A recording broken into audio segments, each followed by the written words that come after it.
This is LBC from Global, leading Britain's conversation with Nick Abbott. This is absolute tosh. What the hell is going on? Yeah, what the hell is going on, by the way? I mean, what kind of a numpty do you have to beat up two women on a bus because they won't kiss? Seriously, what is happening? And do we actually know what those people look like yet? Because there seemed to be an absence of information about the perps. I mean, they got videos on buses. Why haven't we got a picture of them yet? Curious. Anyway, I don't want to talk about that because it's, it's too depressing. Let's talk about Boris Johnson. Anybody want to talk about him? No. Boris Johnson is best placed to win back voters from the Brexit Party and beat Jezza Corbyn at the next election, according to a poll released on the day that Theresa May quit as Tory leader. Don't go, Theresa. We miss you already. The former Foreign Secretary, if you can believe that, if you've just woken up from a coma, Boris Johnson used to be our chief diplomat. And when Theresa May employed him as Foreign Secretary, I thought she did it as a joke. I said this out loud on the air many times. I thought that she was punishing him, giving him a bit of stick. Because being job of Foreign Secretary would be forever getting on a plane to go to some far-flung part of the globe that most people wouldn't be able to pinpoint on a map in the middle of the night, taking a red-eye to somewhere, and your companion would be a 6-foot stack of red boxes that you'd have to read on the plane before you got there. I thought she was... it was a joke. Apparently not. Our chief diplomat. Hell, why didn't they just cut out the middleman and give it to Prince Philip? The former Foreign Secretary, Bozo of the FO, is now favourite to win the race. He's the most likely candidate to win back Tory supporters, apparently, who deserted the party under Mrs M's leadership. Why? What did she do wrong?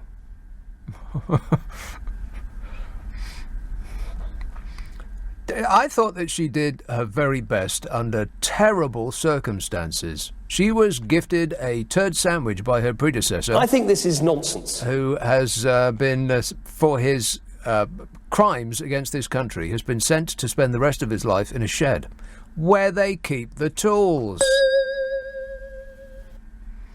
60% of the people who back the Brexit Party or UKIP said that they were more likely to vote if Bozo Johnson was the Prime Minister, likely to come back into the fold. 60% of ardent Brexiteers really love Boris Johnson. I can't imagine why. He seems to change his mind depending on the direction of the wind. First he's in favour of it, and then he isn't. First he's got a shaggy haircut, and then, after... how old is he? How old is Boris Johnson? How old is Boris Johnson? Where's your mic? There you are. I thought he was about 56. 56 years old. After 55 years of wearing the same haircut, he got a restyle in order to make himself look more prime ministerial. How did that go, by the way? Oh, fabulous. 60% of people who are ardent leavers think that Bozo of the FO would be just the very chap to give them what they want, what they really, really want, a zig are. 31%. How did that tour go, by the way? I don't know why I'm asking you. What? Which tour was this? You know, the zig are people. I'll find out. Yeah, find out. I heard it was really bad sound. Yeah, there's some members of the audience who could actually hear them. Terrible. 31% of voters said they were likely to back the Conservatives under Michael Gove. I'm coming around to... I know this might sound revolutionary, but I'm coming around to thinking that Michael Gove might be it. Shall I define the word it? No. Best not. No, I think he might be it. Here comes the news. Can confirm it went badly. What do you mean by badly? As in they took to the stage and did their hit. A lot of people moaning about the sound. Oh, moaning and whining and complaining. Stop whining. They only have one song, don't they? I really, really, really want a zig a zig. What other song have they got? Maybe they just sang it like 10 times. That's what people were complaining about. A little too much Spice. They went to a Spice Girls concert and Spice Girls music broke out. Awful. 54 years old, Boris Johnson. 54 years old, still looks like he would go to school in shorts. Hey, Boris. Yeah. Wait a minute.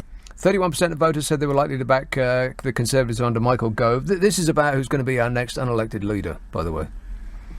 The cradle of democracy, right here.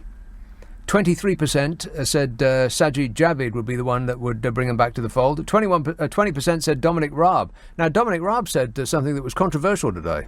Can you believe that? Yes. I'll get to that in a minute. 15% go for Jeremy Hunt, whoever he is. I bet that most people in this country couldn't pick Jeremy Hunt out of a lineup. It seems very loud in here. The ambient noise in here seems a bit too ambient. Am I right? Yes? I can hear it from here. Yeah. Well, never mind about you. What about me? I can hear it. Why is that then? Oh, somebody probably needs to come in and fiddle with the settings. Fiddling about. Disgusting. Nearly half of Conservatives who voted Tory in 2017 no longer support the party. Can it possibly be the fault of Theresa May? I think that history is going to be a little kinder to Theresa May than the newspapers, the current papers. What do you say? Hello? Is this thing on? Nearly half of Conservatives who voted Conservative in 2017 no longer vote Conservative. Good grief. And apparently Boris Johnson is the person that is going to make their party whole again. Not a hole. Not H-O-L-E. W-H-O-L-E. Nearly a quarter of all voters in the marginal constituencies said that Bozo, ex of the FOs, was the best placed candidate to beat Jeremy Corbyn. You're supposed to play that, or at least think it, every time you mention his name, because apparently he is evil personified. Just think of Santa Claus, and he's the opposite of that. He's going to take your presents away from you if you've been good. Nearly a quarter of all voters in marginal constituencies said Boris Johnson was the best placed candidate to defeat Jeremy Corbyn. I thought that people outside the M25 hated Boris Johnson, because of his whole thing, because of the Etonian thing, because of the distant relations to royalty, because of that whole Etonian thing. Don't people outside of the M25 hate old Etonians? Hello?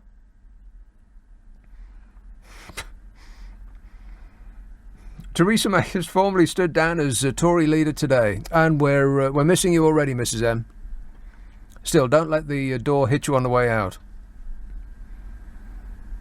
It's been lovely knowing you, but Bye-bye. And how did the job suit you, by the way? Dreadful. Yeah. Nominations for our next unelected leader open this Monday. Isn't it exciting? No. They will close at 5 o'clock on the very same day. Wow, so that's only, 5 and 2 is, like 8 hours? Something like that. It's pretty much a full day's work. We will know the list of who is going to be our next unelected leader in the cradle of democracy at the end of Monday. It's expected the new leader will be in place. A new unelected leader is going to be in place at the beginning of the week of July the 22nd, following a postal ballot of the party's 120,000 grassroots members. Or, to put it in terms that we can all understand, 0.1% of the electorate. Isn't that incredible? The 11 contenders so far to declare in the race to succeed her were engaged in increasingly bitter exchanges, it was reported. Tearing lumps out of each other in public for our amusement. So no matter who gets the crown, they're going to be mad, as in furious, but also possibly just mad. 0345 6060 973. You can text 84850. Email nick@lbc.co.uk. And if you're on Twitter, it's at LBC. Friday and Saturday night at 10, Nick Abbott, LBC. This is LBC. Imagine- This is LBC with Nick Abbott. Call 0345 6060 973. Tweet at LBC. Text 84850. Are you trying to tell me that this is your act? Boris Johnson today warned that Jeremy Corbyn is measuring up the curtains at Downing Street after Labour edged to victory in the Peterborough by-election. You know what, it sounds very much like, I'm going to say it, the will of the people. In a result that will cause panic at Tory HQ. This is how the Mail put it. Lisa Forbes sneaked home by 683 votes. Sneaked? What kind of a way to put it is that? A glorious victory. God, if the Brexit candidate, whose name escapes me for the minute, and I bet it does you too, if he had won by 683 votes, he would have stormed into the lead. But as it was Labour, with Jeremy Corbyn, Lisa Forbes sneaked home by 683 votes. Despite winning less than a third of the vote, Nigel's Brexit party and the Conservatives have split their support. I knew they'd come up with some sort of excuse. Oh, well, the reason why the Brexit party haven't won is because, I don't know, Hillary's emails. Fake news. Hey, Donald Trump, he flew over my house. My house! Damn it! When he was coming back from Portsmouth, interfering with my business. The racket he made, the amount of helicopters it took to haul his giant orange fatness up into the air, you wouldn't believe it. That has nothing to do with what we're talking about. In a result that will cause panic at Tory HQ, Lisa Forbes sneaked home by sneaked home, just priceless, by 683 votes. Stormed to a glorious victory, they mean. It underlines, says the Mail, how Labour could score a general election victory when the two rival parties are squabbling over the same base. Well, everybody's squabbling over the same base. Everybody wants the innies and everybody wants the outies, and they particularly want the people who haven't made their mind up yet. The ones that go, how can you have not made your mind up yet, for crying out loud? I mean, what was the turnout in the European elections? It was about, I think, 6 people showed up. Every time I go and do my duty and put my X next to the monster-raving Nazi party, there's nobody else there. You'd think there'd be queues out the door. Never seen another person in there. From all I know, I'm the only person that goes and votes there. Bloomin' ridiculous. It should be the law in this country under pain of punishment. You should have to vote. Cindy says Boris Johnson was born on the 19th of June. He'll be 55 soon. 55 going on 5. Somebody should... never mind. I was going to say slap his little fat legs. Put him in the corner with a dunce cap on. But that would be rude and insensitive. It underlines how Labour could score a general election victory when the two rival parties are squabbling over the same base, says the Super Soaraway Mail. Isn't it weird how they how the multi-billionaire media, the offshore banking media barons have decided, as with one voice, that Jeremy Corbyn is the most evil person on earth? Could it possibly have anything to do with the fact that Jeremy Corbyn once said that if he got into power, he would look closely at the concentration of news media outlets in the hands of a very few people? Might that have something to do with it? Possible. But boy, they've been trying to bury him ever since he stuck his weird beard head over the parapet, and so far, no success. It's like he just keeps getting stronger. It's like a weed. Actually, he does look a bit like... Anybody remember the Flower Pot Men? Little weed? Little bit. A bitter blame game immediately erupted between Nigel Farage and the Tory leadership favourite, Boris Johnson, who claimed that the Brexit party votes risked delivering Corbyn to number 10.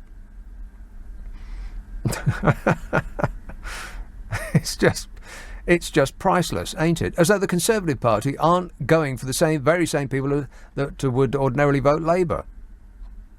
Every vote's up in the air at the moment. People who vote Labour want out. People who vote Labour want in. And ditto the Conservative Party, although not to the same extent. And I'm sure there might be one or two confused people who would vote to Brexit who also want to stay in. Nigel Farage shot back at Boris Johnson that he couldn't be trusted as he voted for Theresa May's Brexit deal. What does he actually believe in, said Uncle Nige. Well, what does the Brexit Party believe in? Does anybody have any idea? No. Do they have a manifesto? No. I mean, do they have any clue what they believe in other than vote for me and everything will be tremendous and huge and great? Jeremy Corbyn declared it was a great win. Well, that might be stretching it a little bit. Remember that Lisa Forbes, his candidate, only sneaked home with 683 votes. A great win. Shadow Chancellor John McDonnell burst into tears. A box of tissues over to John's place. I was watching... I can't talk. You play sad music on a coffee commercial and I'll cry. I was watching Friends the other day. And it was the one when Chandler proposes to Monica. It didn't actually...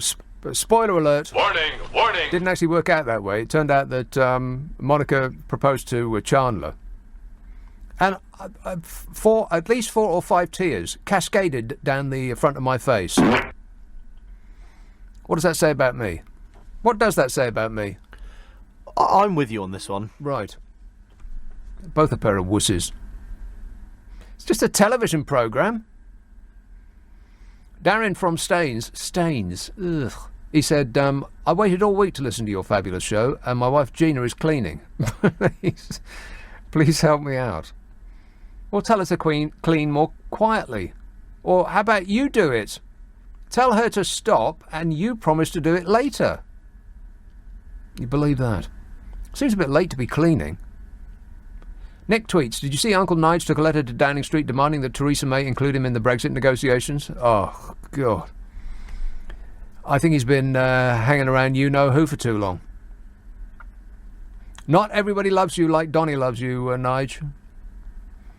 He says, Nick says, yes, the by-election loser asked the person no longer leading a party to be included in negotiations not taking place. It's peak Farage, peak 2019.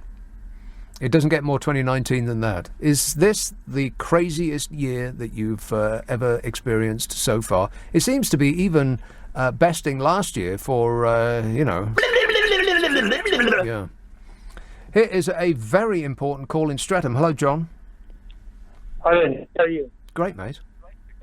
I had a couple of points to make. The first of them is that Question Time is quite popular still nowadays. Is it? I can't understand why. It's more like a pantomime now, isn't it, if we're being honest? I don't watch it. But I really, and I'm not being funny here, I think you need to go on it once. Right, you really aren't being funny. Purely because I love your line where you say we're surrounded by idiots, the people are morons, and I'd love you just to say that out to the audience, because the Question Time audience is sort of typical moron demographic. You know? The moron demographic. And you know, you could do it because 2 of your fellow presenters have been on. Like Nick Ferrari went on years back, and James O'Brien's been on. So you could pull some strings, and I would just you could say it to their faces, and you could become. You're not nationally famous yet, which I'm still really wanting to happen. Cause, that's never going to happen. So that was point number one. Well, okay, let me shoot down point number one. Nick Ferrari and James O'Brien are giant brains who can speak professionally on any given subject. I'm just a dope on the radio who plays cow noises. So that's out. Right. Point number 2, but it's just a moron point. If you just said it to their face, it would be funny, because we say, oh, we're of the people, we want people to have their say. No, we don't. Yeah, that's how to win over an audience. Call them all morons. Point number 2 is that your show often has, I mean, there's two refrains, isn't there? The first one is you and James O'Brien, a lot of callers start that way. And you have a lot, not you, but there are a lot of callers to talk radio who are usually from places like, where's Roy Chubby Brown from? Sort of like from Durham and places in that sort of demographic, you know, Kirby and Salford, and they're really big Trump supporters. And I just Trump supporters? Trump supporters? You usually get someone from like Newcastle or something going, yeah, Nick, I really love Donald Trump, man. And I don't think the love's really shown the other way around, is it? Like, I don't think Trump even knows where, Stoke is. Donald Trump doesn't know. Donald Trump's entire life is for the glorification of Donald Trump. Donald Trump doesn't believe in anything other than Donald Trump. Why people in this country have fallen in love with him is just a mystery. I talked about this the other day. I think it's just that now, more than any time probably in my entire life, people have divided themselves along left and right wings, particularly the right wings, the right wingers, who just agree with anybody that is associated with being right wing. Whatever the subject is, you don't even have to ask me. Just put me down for the most right wing opinion on any given subject. Do we like Donald Trump? Yes, we do. Why? I've got no idea. Because he's right wing. But it's especially the northeast for some reason, I found. Anyway, and I think it's just an odd thing that sort of specific locale they seem to love. They've got the red hats. I don't even know where to buy one of those red hats in the UK, for example. You could probably buy one directly from China.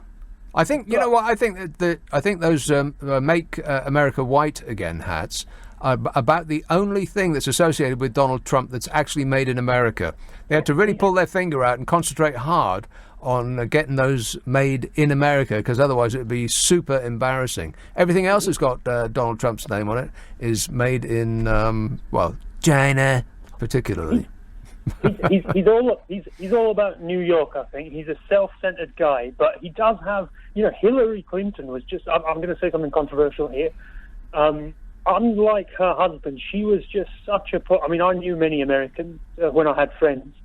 And she was just such a polarizing figure, and I think the Democrats... Oh, God, polarizing figure as opposed to Fat Donny. Are you kidding? No, but I'm saying if the Democrats would have chosen a proper left candidate like Bernie Sanders or like, someone who wasn't... They're going to choose Joe Biden this time, who's again maybe. They're going to paint as an establishment. They need to choose someone left of... My final quick point, which is slightly controversial. I don't know if Joe Biden is actually left of centre, is he? He's left of Donny, but then who is... Donny's not on the... You see, Donny's not even a Republican. That's what's really weird about it. It's too late. I don't have enough time before the news to get into all of that.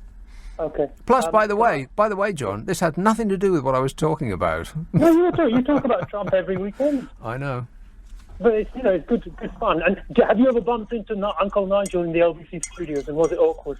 I've never bumped into him in the studio, but I've been in his presence when we had one of our staff meetings, and he wears Union Jack socks. Did he say anything to you or not? Well, it was inappropriate because we were there for a presentation, so we weren't chit-chatting away, but no. And I tell you what, he presents himself very spiffily indeed. For a gall-blimey man of the people, he done half shine up nice. It's just a really strange time in history, because it's so funny, because I don't want to be controversial, but James O'Brien and Uncle Nigel are like, they have proper Twitter beefs, and they're in the same building. Like, you have to keep them apart, because I'm worried. Twitter beefs. Well, I would pay money to see a rematch of Nigel Farage and James O'Brien, because the last time that they sat down for a chinwag, I think it was like Nigel Farage had been put through the mangle. he came out creased. Yeah, John, I got to go. 0345 6060 973. You can text 8485. I bet Uncle Nigel still wakes up screaming at the very thought of it. It's probably still available on the internet, on an internet near you, isn't it? Is that James O'Brien, Nigel Farage interview still available? It definitely is still on then YouTube. You really want to look it up. Trust me. My favourite interview ever. 0345 6060 973. The news on LBC just past 10:30, read by Andy Ivey. This is LBC with Nick Abbott. Call 0345 6060 973. Tweet at LBC. Text 84850. I feel lightheaded. That's what I feel. Yeah, that's the latest statement from Michael Gove. Still feeling a little bit lightheaded. He's trying to come down. Michael Gove has admitted taking cocaine in a bombshell revelation. What?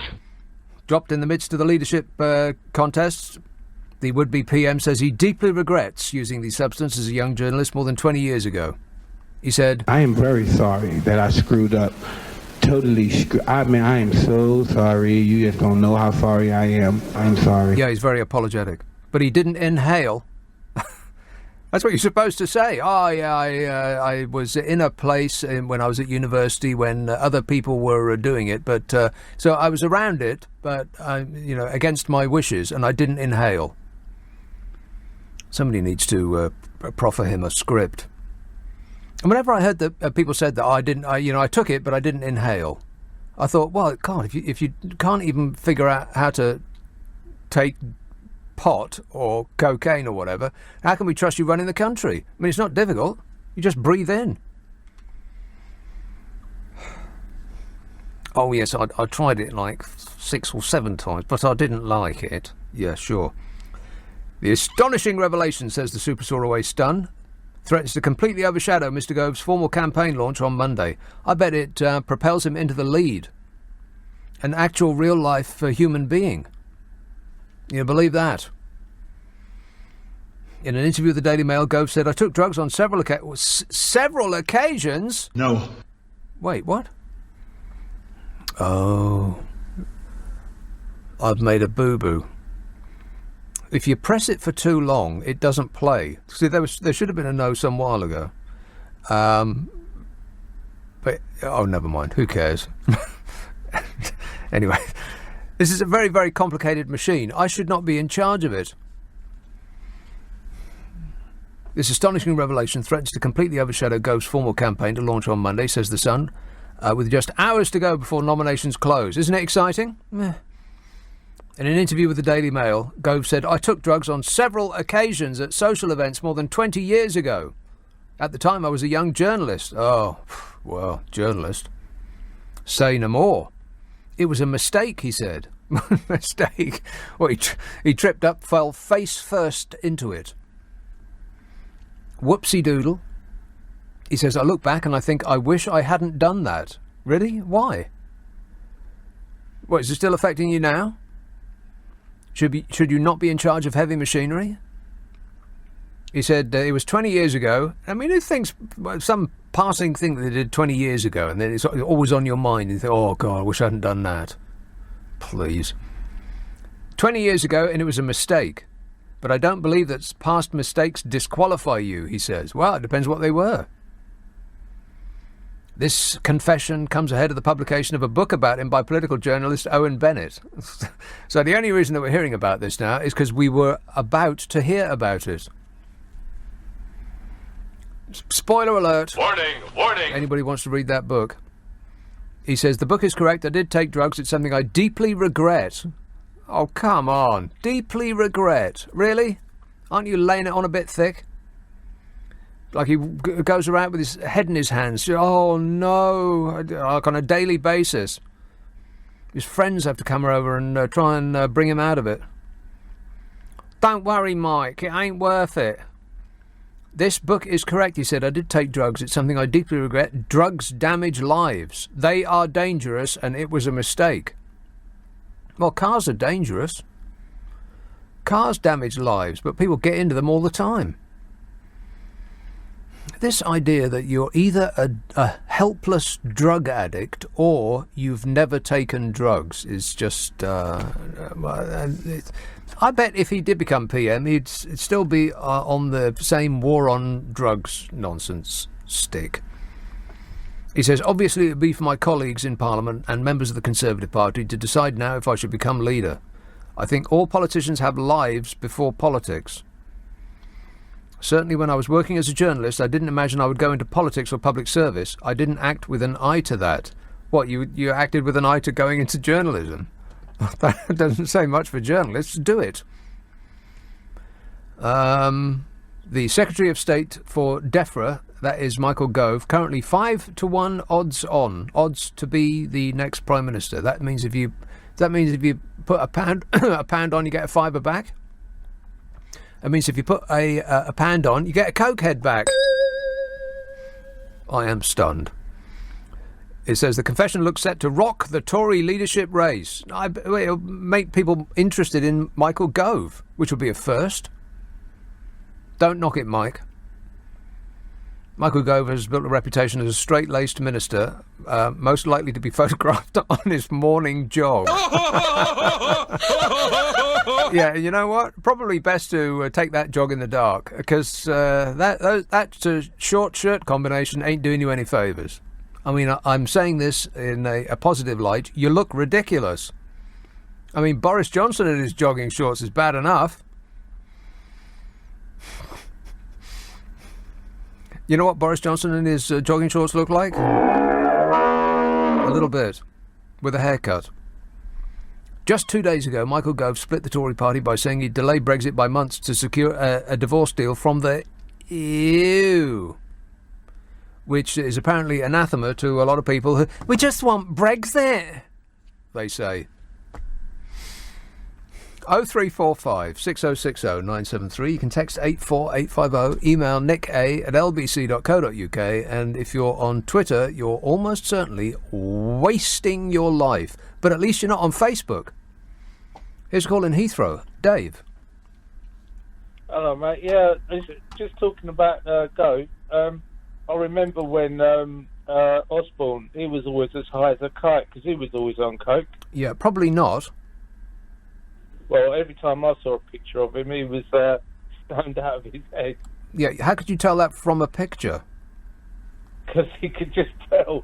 Oh, you could just tell, right, from a picture. Yeah. I see. Mm-hmm. Yeah. Well, everyone knows. Everybody knows, yeah. It's common knowledge. It is. Are you out of material? Yeah, I think so. 0345 6060 973. You could actually glean that from a picture. You could smell it on him from a photograph. Dave tweets, I was a fan of President Trump prior to his state visit, but now my admiration and respect has gone up fourfold. He handled himself with humility and dignity, both with royalty and even with those whom were hostile toward him. Good job, sir, says Dave. Oh, must be trolling me. Yeah, back under your bridge, troll. Nick texts, have you seen that article just published on the Guardian website about a Fox News interview with Donald Trump? He says people had never seen the Queen have a better time, and they had automatic chemistry.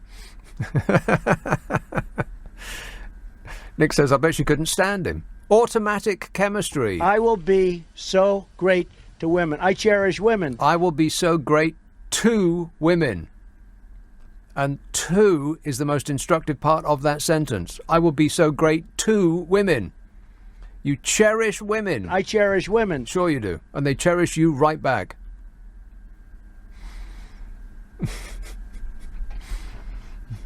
Zach in Ilford says, I don't know why Nigel Farage wants to be involved in the next Brexit negotiations when he wants to leave on a no deal. I don't think that option needs much negotiating. Well, if there's a spotlight on and it's and Nigel Farage is in the shadows, then well, you can hear him complaining from here, whinging and whining and moaning. And Will says, why the hell Abbott got in for Gove now? Yeah, that's about right. That's what I was thinking, Will. Why the hell Abbott got it in for Gove now? Yeah, that's exactly what I was thinking. Those precise words.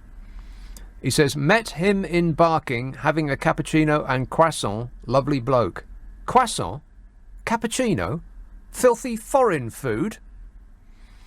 0345 6060 973. You can text 84850, email nicka@lbc.co.uk, and if you're on Twitter, it's @LBC. Friday and Saturday night at 10, Nick Abbott, LBC. Abbott on LBC. Call 0345 6060 973. Would you mind telling me what this is all about? No idea, dear. Stroud. Hello, Michael. Good evening, Nick. Michael. Hi, how are you? I am great, mate. Good. Right, so I'm going to try not to speak too fast because that tends to happen when I call guys like you, or shows like you, radio stations. Anyway, so my question is about Nigel Farage. I take it the interview is the 2014 one on YouTube. I don't know. It wasn't recent. Okay, so anyway, so my next thing about Nigel Farage, when did all this evidence, when did the interview take place, or the recording take place, when he was speaking about the NHS being sold as a private? He was going on, I'd be more comfortable if I had my money, my millions of pounds going into a private insurance type deal. That's more or less what he said. Well, he certainly didn't bring up the point about him having millions of pounds, because that doesn't fit his act. No. What I'm trying to say, okay, he said something along the lines of, I would be happier if our money... Yes, with the NHS should go to an insurance-based system. Yes. More or less. Now, when was that said? What is this? Are you giving me homework now? I don't know. Look it up. Okay. All right, well, I will, but if that was shown to the public like 3 weeks ago... Can you believe that? Calling this show and giving me home... It's Friday, but sir... No, yeah, apparently you got an issue. Well, I don't want to be giving you issues in Friday homework. Right. But if that was shown to the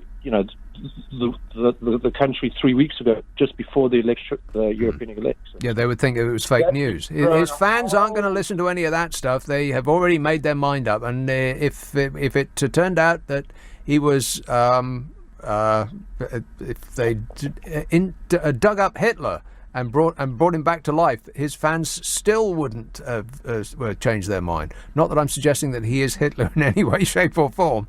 I'm just giving you an example about the intransigence of people's opinions these days. People make up their minds on the spot based on no information of any kind whatsoever, and then stick with that, regardless of any other facts that come their way. They just dig their heels in because of, I don't know, too much... the loss of face that would ensue from admitting that you were wrong. Indeed.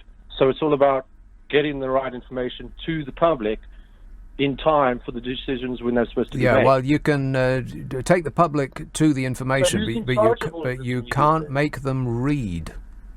Who's in charge of the media then? Who's in charge of the media?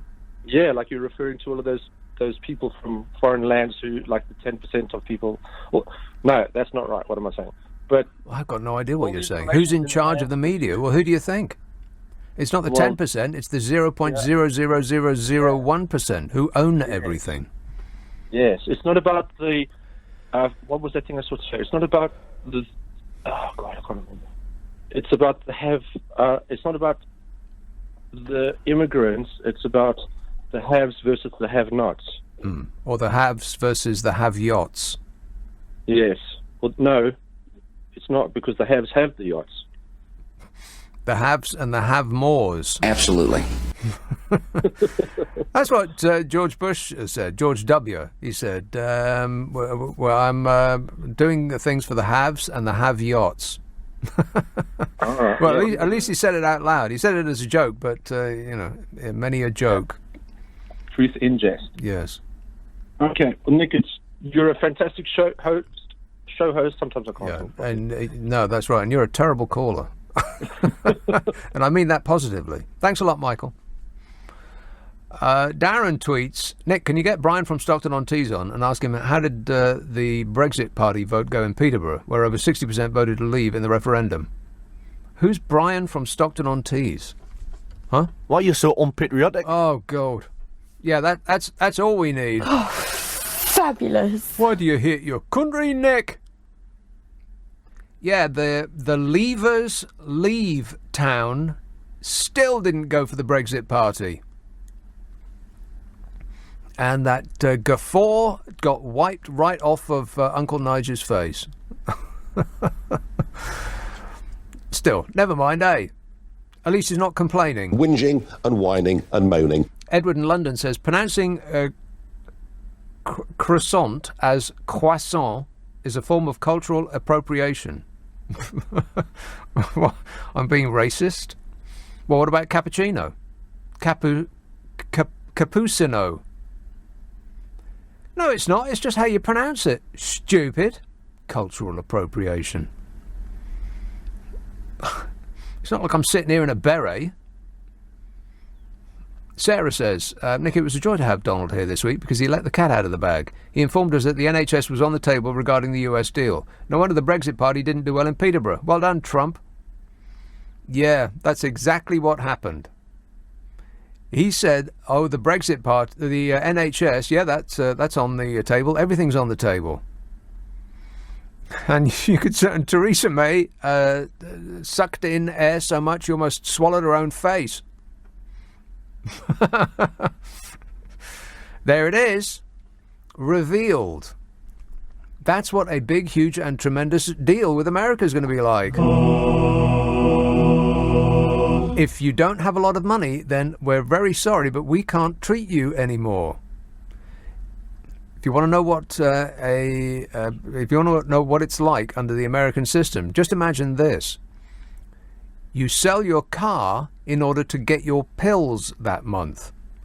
And once you sold your car, you ain't got no car to sell anymore. And so you start cutting your pills in half and taking half what your doctor told you to take because that's all you can afford. Or you just don't buy your pills at all.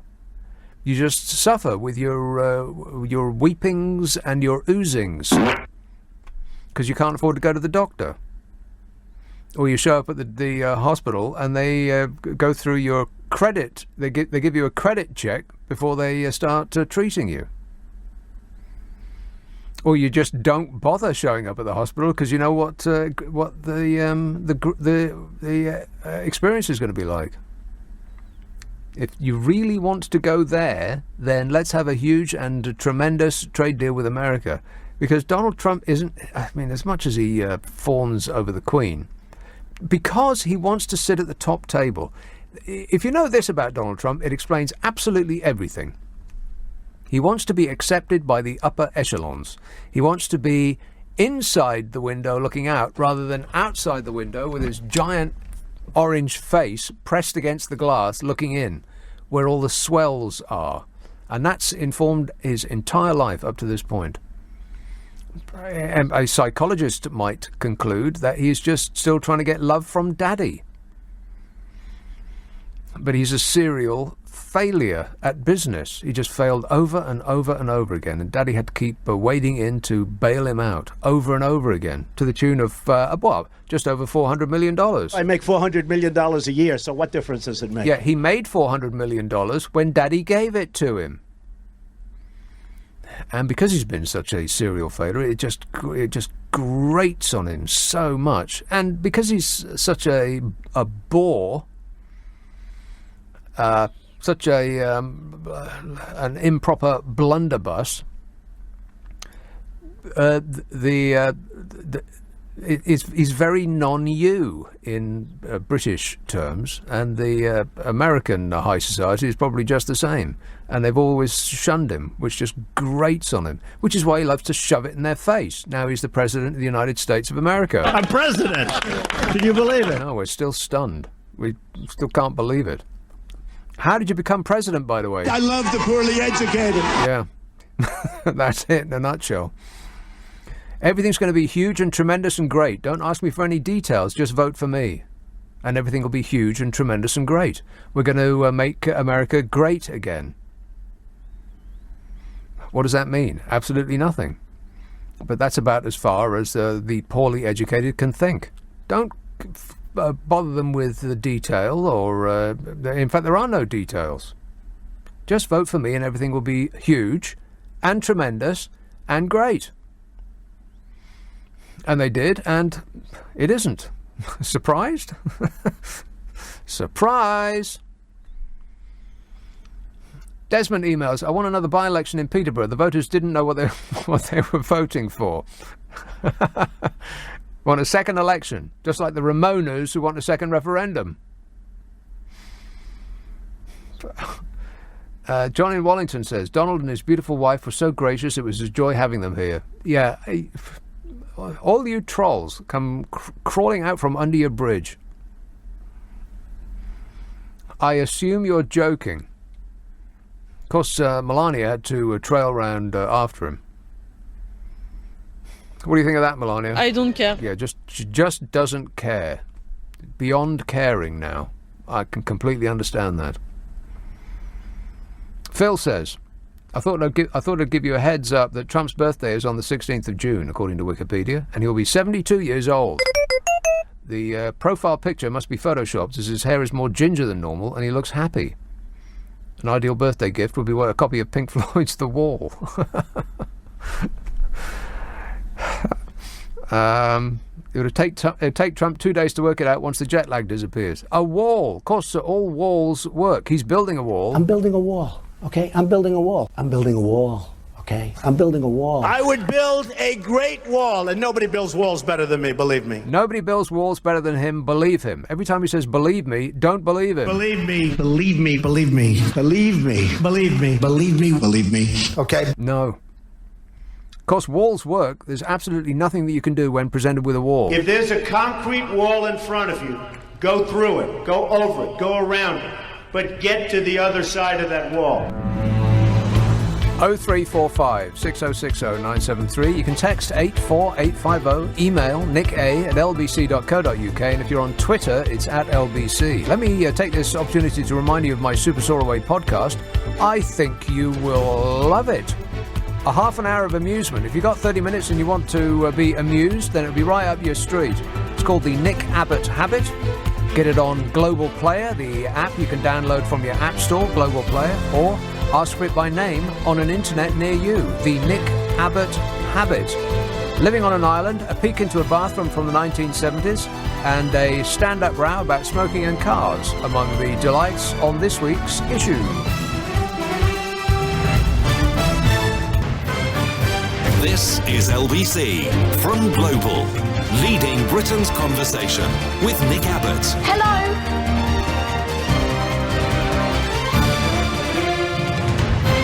Yes, hello. I've been waiting for you. Hello. Now, is that the Queen's real birthday, or is it her bonus birthday for good behaviour? The Queen's Honours List has just been released, and Olivia Colman has been awarded a CBE for being successful at the thing that she's always wanted to do. Why? Why has she been given a badge and a funny title? The sculptor Rachel Whiteread and Russell Beale, Simon Russell Beale, another one. I think the reason that they just throw it out like confetti to celebs is to take our eye off what's actually going on here, which is the establishment awarding itself badges and funny titles for just being them, for excellence in being themselves, just keeping power where it's always been. I bet Prince Philip got another a medal. He could barely stand up. He's so weighed down with medals. This says Simon Russell Beale is my favourite actor. Are you talking for yourself? Yeah, he's my favourite actor. Right. So? He should be Sir. Sir Simon. No, that don't work. Lord Simon works. Sir Simon, that sounds silly. Who else we got? Joanna Trollope, who writes. Lee Child. I don't know who Lee Child is. Oh, she's an author as well. Or he. Sexist. Elvis Costello. Elvis Costello. And a TV presenter called Bettany Hughes. I don't know who that is. Bear Grylls. I know who he is. And another novelist. Novelists. Not novelists. Novelisms. Books. Boring. Anybody read books anymore? No. So they've given them a bonus in order to not feel sad that nobody reads books anymore. Dan Snow off the telly, he gets a badge. And so on and so on. Why? Why do all these people just for being on TV, come off it? And then we could go through a list of the people who make the news on a regular basis because they're just absolutely flat out awful. It seems that the higher the title, the worse the person. Is that true, or am I hallucinating? Hang on, I'm going to cough. Shane emails. Michael Gove said he did more than 20 years ago. He did what more than 20 years ago? As in, did a couple of lines, or more than a couple, maybe several, maybe 100. We just don't know. Michael Gove said he did more than 20 years ago as a young journalist. He's 52, so 20 years ago he'd have been 32. Not so much as a young journalist. Huh. That is statistically accurate, maths fans. He was 32, and therefore not quite old enough to know better. I am stunned. Shocked. Let's have this is going to be the topic in this hour. Let's twin the politician with the drugs that they've probably taken. Call me now. 03... OK, don't do that. It is in the... it's supposed to be the Garden of Kent, Nick. Kent, right. I'm sure it's a delight. No, it's the arsehole of them. Oh, OK. Thanks for letting us know. 0345 6060 973. This says, if Boris becomes PM, I hope he stops talking like an 18th century dandy and starts speaking more normally. All that wordsmithing is really annoying outside the M25. Yeah, particularly when he lapses into Latin. That really is aggravating. And he starts talking about Greek gods and all that, the Etonian classical education stuff. Stop ramming your private education down our throats, Boris. We know you went to Eton. We know you're posh. Stop ramming it home. Yeah. Wait. Ragwan says, lovely wet weather we're having, Nick. Very good for my lawn. It has been marvellous. The downpour today was tremendous and just in time. Otherwise, I'd have had to done. God, listen to me. I would have had to get the hose out. Which hadn't started that now. I can tell you what the weather's going to be like while you wait. Ugh. Oh, God. Really? That is terrible. This is supposed to be summer. This is not acceptable. Please don't call and say that this is proof positive that there's no such thing as global warming. Which is just the sort of thing that Donald Trump would say. In fact, he has said that. It's going to go down to 55 degrees tonight. No, worse than that, 54. Oh, blimey, that is awful. Raining. Raining tomorrow. We're going to have a little bit of sun on Sunday, not much, just a bit. Don't get carried away. Raining on Monday. This isn't Glasgow. This is London, mate. Raining on Monday, raining on Tuesday, raining on Wednesday, and raining on Thursday. Actually, if you're a gardener, if you like getting in with the soil, then it is a welcome relief, because things are parched out there, ain't they? The growing period, it needs as much wet as it can get, but wouldn't it be nice if it rained overnight and then gave us a nice sunny day? So we're raining all this week, and the high is in the low 60s. The low 60s. This is summer already. I'm not completely satisfied. And then next week, not much better, really. It doesn't even break 70 degrees. Meanwhile, in Glasgow, do you want me to tell you? Raining tonight and raining tomorrow and raining on Sunday. Not raining on Monday or Tuesday. Can you believe that? No. Then raining on Wednesday and Thursday and Friday. And cloudy on Saturday and raining on Sunday and Monday and Tuesday and raining on Wednesday and Thursday. So up until the 20th of this month, raining, I would guess, every single day in Glasgow. Why does it always rain on me? Bert in Barnes says, I agree. Labour stormed home to win in Peterborough fair and square, rather like Vote Leave did in 2016. No, incorrect. Vote Leave won in 2016 in a totally fixed and crooked referendum. Why am I the only person that's saying this? It's so blatantly obvious. I mean, everybody knows it, but nobody's saying it out loud. As though if we ignore it, it's going to go away. The Leave camp overspent by 10% and won by 3%. Coincidence? The Leave side, not the Leave.eu, I'm talking about the anti-side, were funded by, well, we've got absolutely no idea. We still don't know where all that money came from. Millions and millions and millions of pounds and billions of highly directed adverts put there by, got no idea.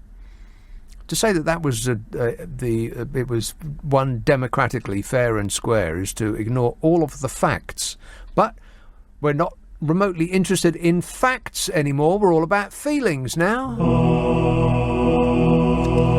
So anyway, the Peterborough result did not go like you-know-who expected it to.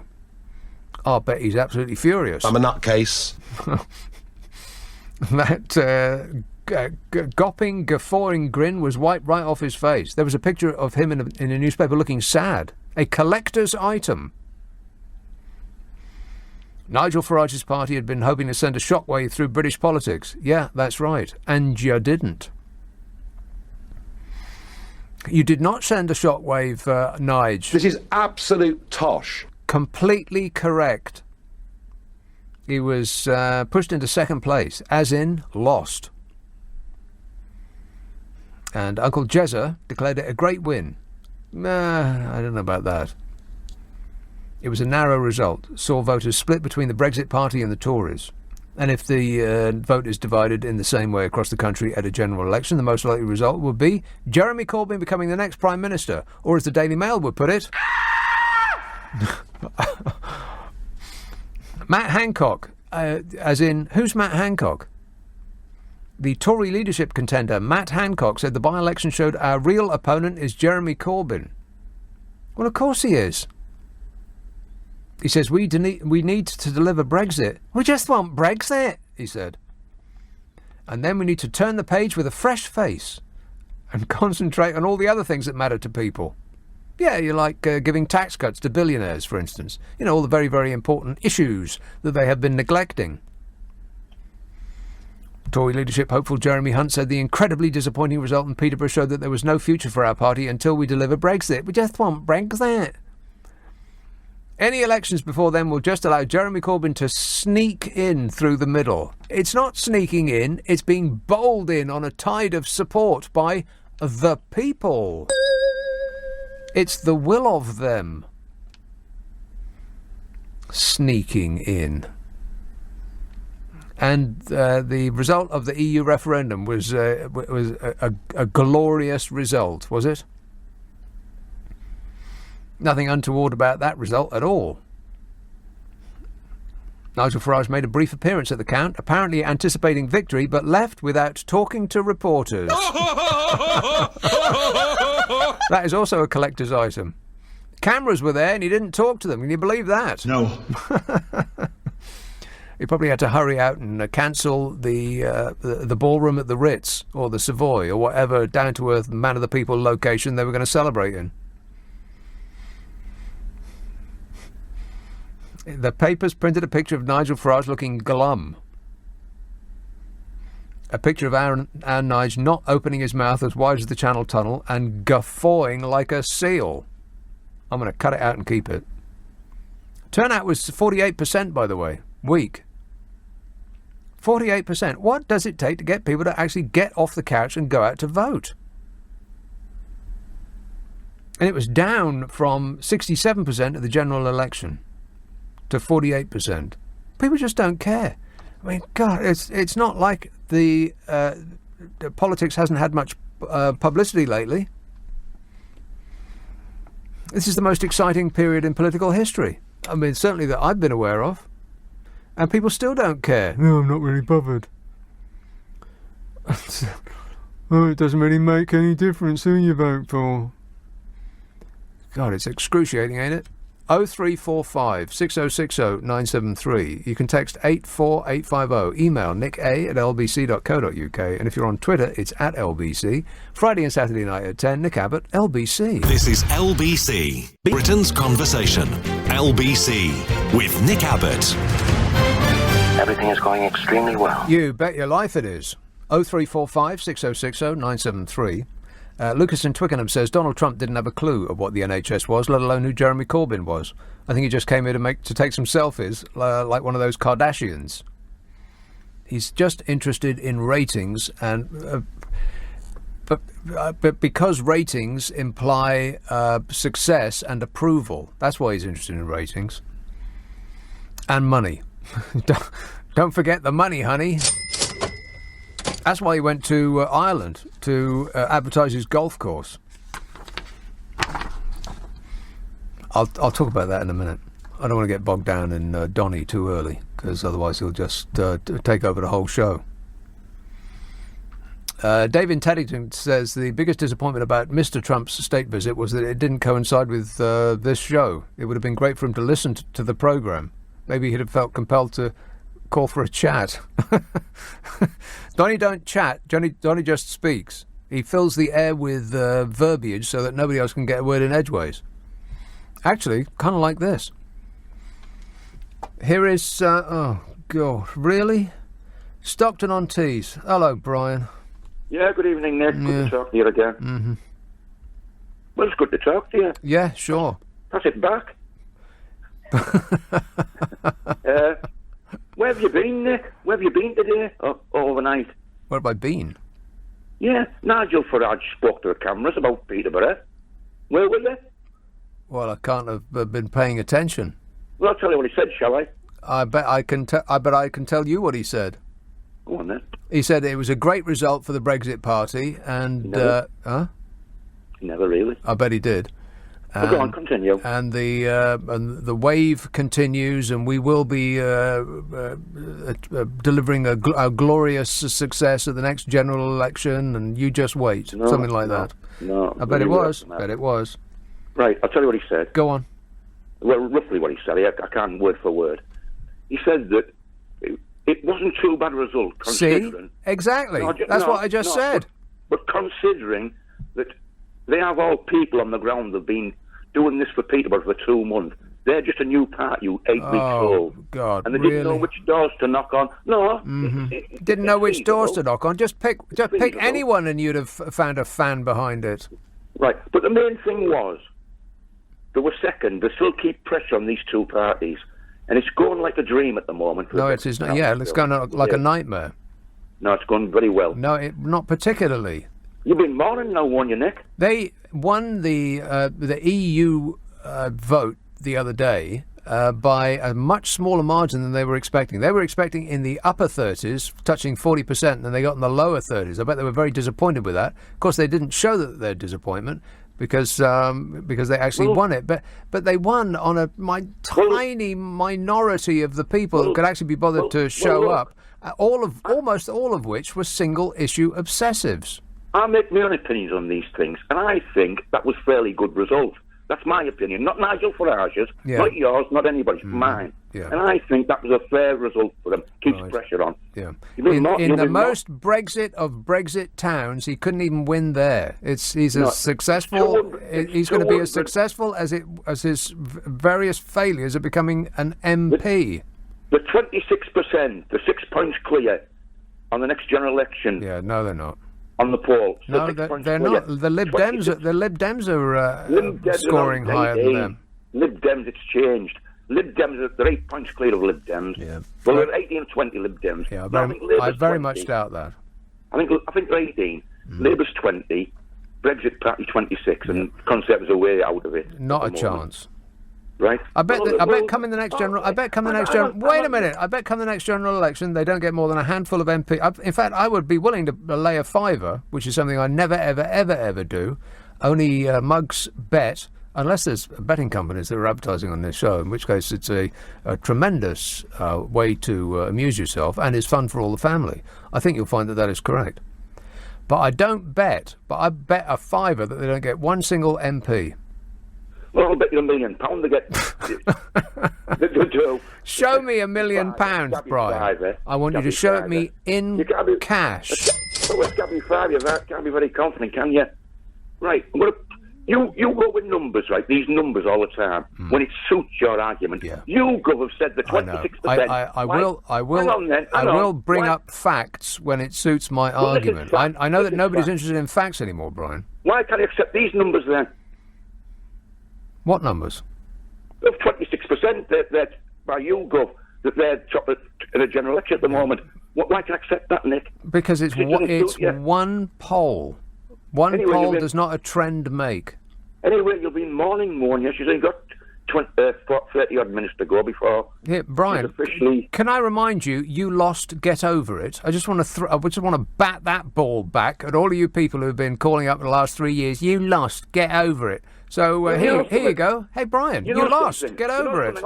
I'm going to push something back to you. You the meanest. Come on. I'll tell you what, right? You keep saying another thing on this programme. You keep saying these 3 words. 3 words. Deal or no deal. You know, and all this. You say these 3 words. What the deal or no deal. Count the words, Brian. Things like that, right? You have got one word. Only one word. Deal or no deal. Isn't that stupid show that Noel Edmonds does that doesn't have a point to it? Yeah, I'll have that box there, whatever's in it. That was kind of like the EU referendum. Here's 2 boxes. I've mentioned this before. Here's 2 boxes. We won't tell you what's in them, but believe me, box A is the one you want to vote for. And so everybody thought, okay, I'll vote for box A. And guess what? There was nothing in box A. They lied to you. When no deal is ever mentioned, Nick, all I put behind it is catastrophe, one word. Yeah. And they keep repeating it all the time. That's right. So come on, Experts. they're both at it, Nick. Both sides are at it, aren't they? Experts say that if we leave with no deal, then it will... See, nobody's remotely interested in the opinion of people who actually know stuff. You say that I don't know what I'm voting for. Do you know what you're voting for, Remain? Yes, the status quo. Tell me what you're voting for, The status quo. You're voting to stay in the EU. I voted Remain because if you want me to answer the question, come on then. Shut up a minute and I'll do it. I voted Remain because I thought everything is going perfectly fine. Why upset the apple cart? Things are going along tickety-blue. Huh? But it's not going perfectly fine in the EU, is it? It is. It's not going. It's not. It is heaven above in the European Union, Brian, and you know it. You don't know what you're voting for. It's only in the news now. They're going to sue. Listen, I'm going to say this before I go. They're going to sue. The EU are going to sue the other 28 nations because they won't go in line with the single market. It's going to blow up, Nick. They're not going to do. They're not going to do what? They're going to sue the EU. Brussels are going to sue the 28. Nations in the EU because they won't keep in line with the single market. They won't listen to them. Because they won't keep in line with the single market. What does that mean? The EU are saying that they will not go by the rules. They want more say in all that, and they it's today, and they're saying they're going to sue them. It's going to break up, Nick. It's gone. Yeah, the majority of people in every single country in the European Union, bar this one, wants to stay in the European Union, Brian. I mean, I hate to bring up a little thing called a fact, but that is actually a fact. So your position is the European Union are going to sue the European Union. Well, that makes as much sense as anything else I've heard today. But anyway, as always, Brian, it was excruciating talking to you. And I mean that in the nicest possible way. Giles in London says, you forgot to say that besides the forecast for rain for the next 2 weeks, the days will also start to get shorter by the end of the month. No. Just to cheer you up more. Just to cheer me up more, I hit the wrong button. Shall I do it again? No. Giles in London says, you forgot to say that besides the forecast for rain for the next 2 weeks, the days will also start to get shorter by the end of the month. Oh, no. There it is. That's right. I have been watching the sun as it charges across the horizon, and it's got pretty much all of the way over that it's going to get. By the end of the month, but in fact, before the end of the month, because it's Glastonbury, isn't it? Glastonbury is going to be coming up in a couple of weeks' time. Will it be raining? Yes. I expect so, yeah. Why do they keep doing that? How much evidence do they need? Don't have it at the end of June. Summer hasn't started yet. Summer is penciled in for a weekend in July. Have it at the end of July, you numpties. Every single year they make the same mistake. They're having it at the solstice. Nobody cares about that. This is not what's the word I'm looking for? This is not a religious thing. This is not a what's the word that's not religious? That means secular. Well, that is a word, but not the one that I'm going for. It's not a oh, never mind. Who cares? A bunch of white middle-class kids are going to get damp. Anybody care about that? No. No. And pick your tents up and take them with you, by the way, you idiots. Talk about lazy. And but they've had their entire lives, and their mum's been trailing after them, cleaning up. And so when it comes to packing up a mud-spattered tent, well, just can't be bothered. We'll leave it for the Biafrans. And so, come the end of Glastonbury, it's just a sea of plastic waste. I don't believe that that's helping to save the planet. But they think that they're... well, I was going to say they think they're doing good. No, they don't. They make an excuse for leaving all their tents and stuff there by convincing themselves that it's going to be repurposed and given to the homeless. No, it's not. They can't repurpose that stuff.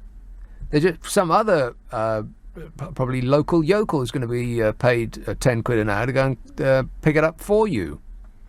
Take your stuff home with you. Thinking you're doing your bit to save the environment because you take your own cup to a coffee shop. Please. The amount of rubbish that's left after festivals is just staggering. People just don't care. Even people who think that they're doing right just don't care. Ambrose called in to ask, is the word dogma? No, it's not, Ambrose. You got that wrong. But thanks for playing. 0345 6060 973. You can text 84850. Email spiritual. There you go. That's what it was. Yeah, it's not a spiritual occasion. People just go there to, get out of it. Want to score some pot? And just to loon about and leave their rubbish all over the place while pretending that they're eco-hippies. 0345 6060 973. Look at the time. It's just past 11:30. The news headlines on LBC with Andy Ivy. The Queen. Nick Abbott on LBC. Some nobody. 0345 6060 973. Here is a call in Hackney. Richard. Hello, Nick. Richard. I've been delving into the numbers. Delving? Of this Peterborough election. Mm-hmm. And I think if we take the results of the election and we extend them across the UK... Extrapolate. Exactly. You'll find that the Brexit Party wins 0 seats. 0 seats, yes. 0. Precisely what they deserve. Mm-hmm. That's much like the UKIP party before them. It's the will of the people. Yeah. The UKIP party before them also won 0 seats. The arguments that UKIP stands for aren't valid. Yeah. Yeah, and I think you'll find that the BMT party, which was like an earlier paint job of UKIP, BMT. also won. Yeah, bacon, 0 lettuce, seats. and tomato. Yeah, that's 0. So I'm perfectly happy with the results of Peterborough. I think they reflect the will of the people. Yeah.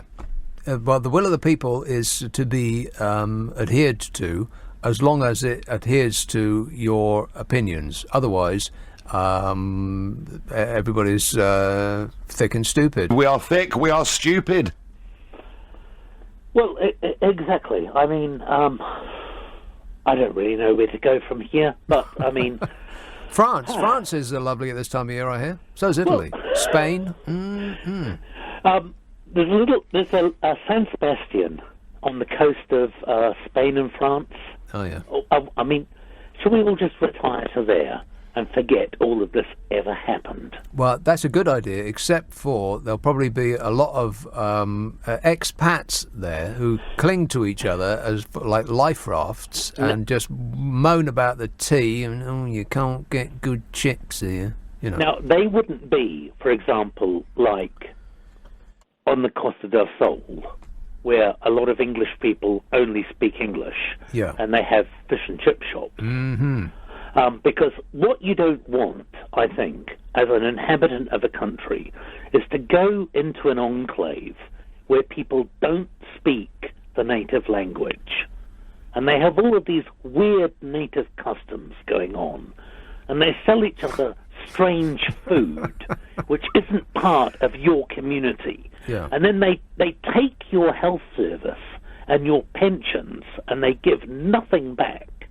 I mean, can you think of anything more un-English than that, Nick? Well, you see that not giving anything back part. See, if we were in the EU, can you imagine how marvellous that would be?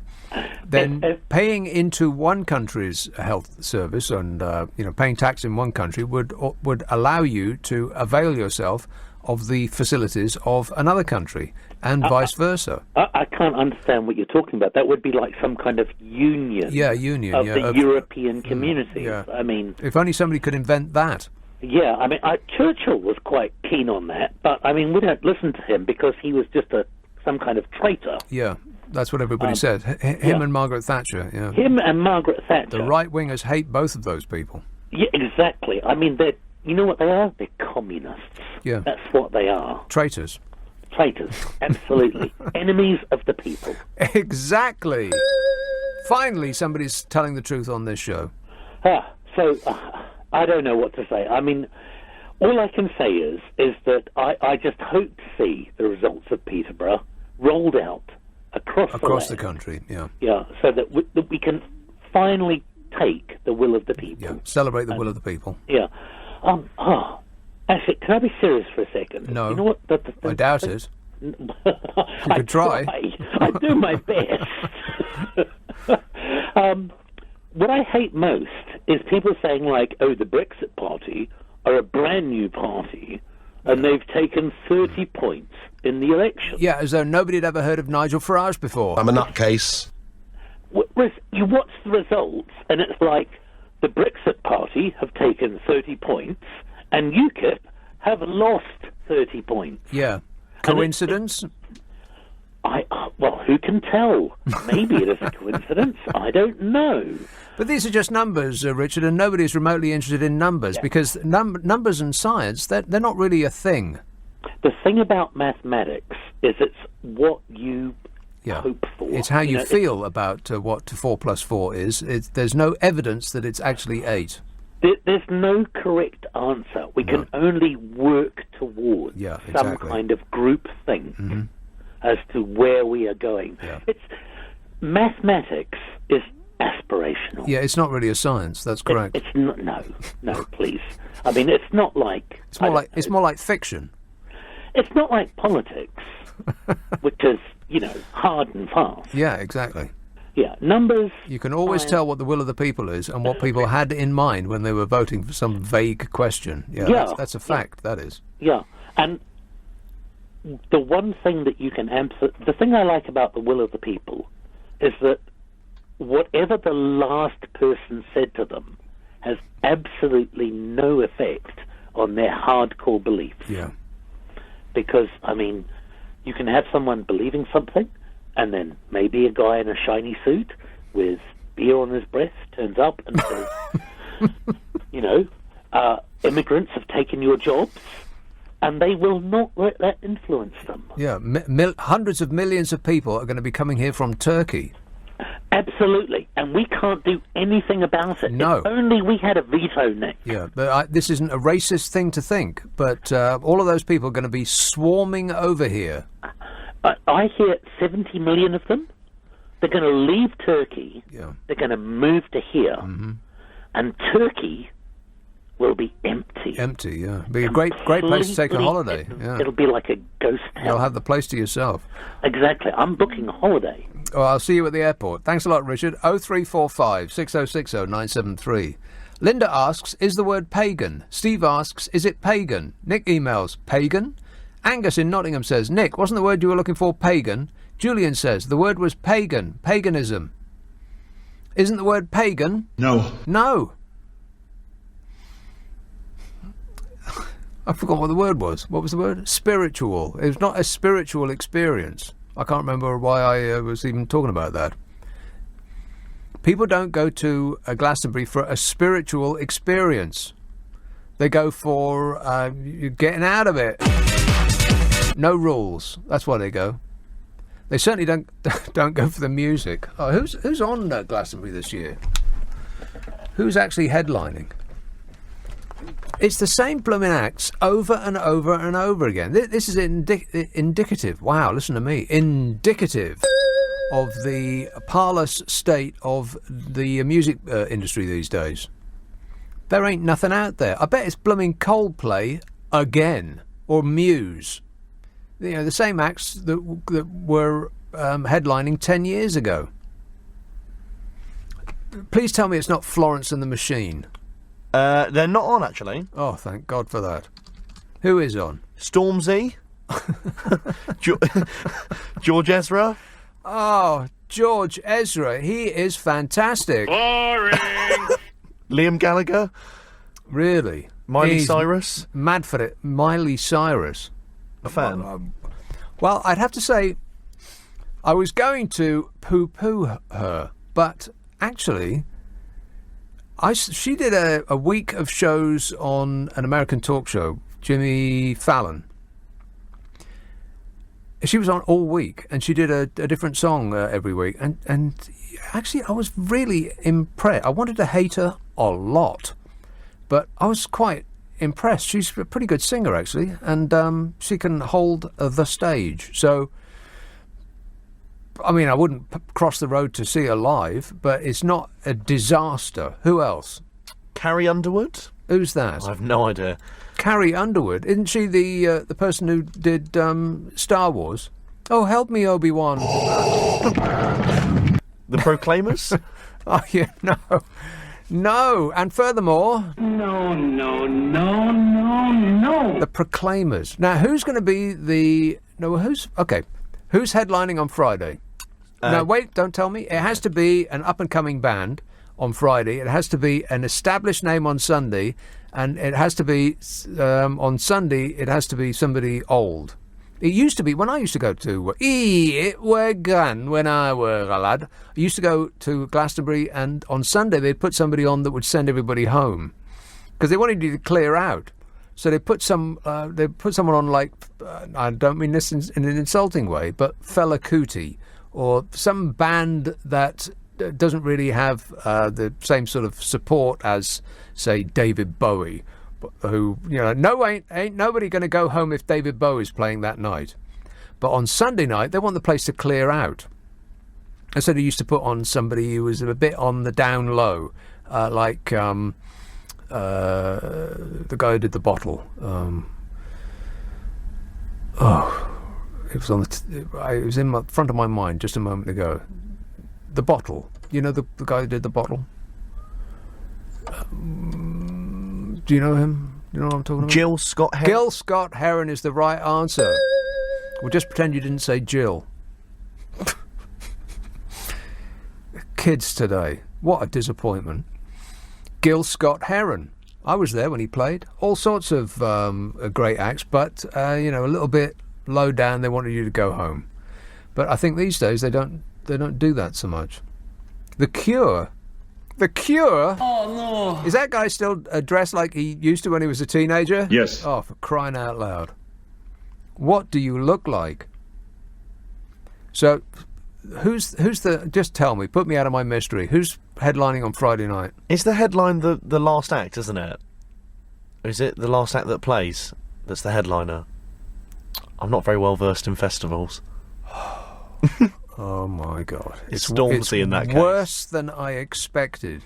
Stormzy on the Friday night. Right. Well, I have a question about that. Okay. Who the hell's Stormzy? He's a grime artist. Oh my God! Well, he should clean himself up a bit. Is he the guy that did Bonkers? No. Everything's bonkers. Every song sounds like Bonkers. Every single song sounds the bloomin' same. I think that was Dizzy Rascal. Yeah, whatever. Stormzy. Oh, God. Please don't tell me that George Ezra is headlining on Saturday. No, he's before Stormzy on the Friday. Right, so who's headlining on Saturday? The Killers?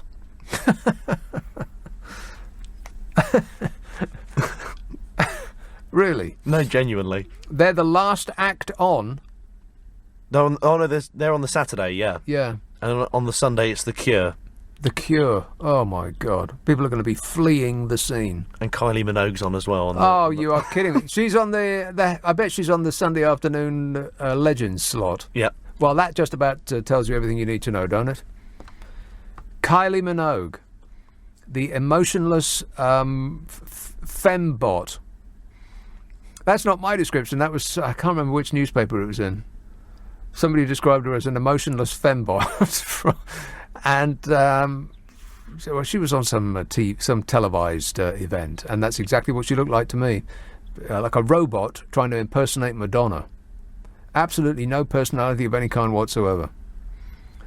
One of the most successful recording artists in history. Doesn't that tell you everything you need to know? Yes. Yes, it does. 0345 6060 973.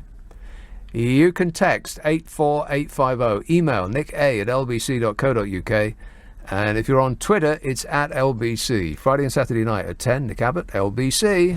It's LBC with Nick Abbott. Call 0345 6060 973. Tweet at LBC. Text 84850. What's he got to be depressed about? What, that list that I just read for a start? Can you put that list back up on the screen? Do you have the technology to do that?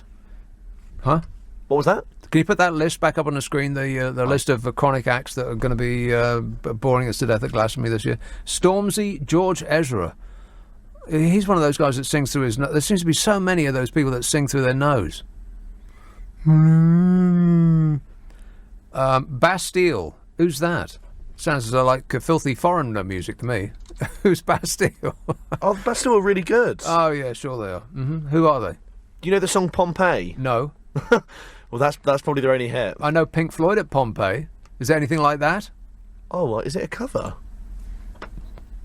I don't think it. I think it's their song.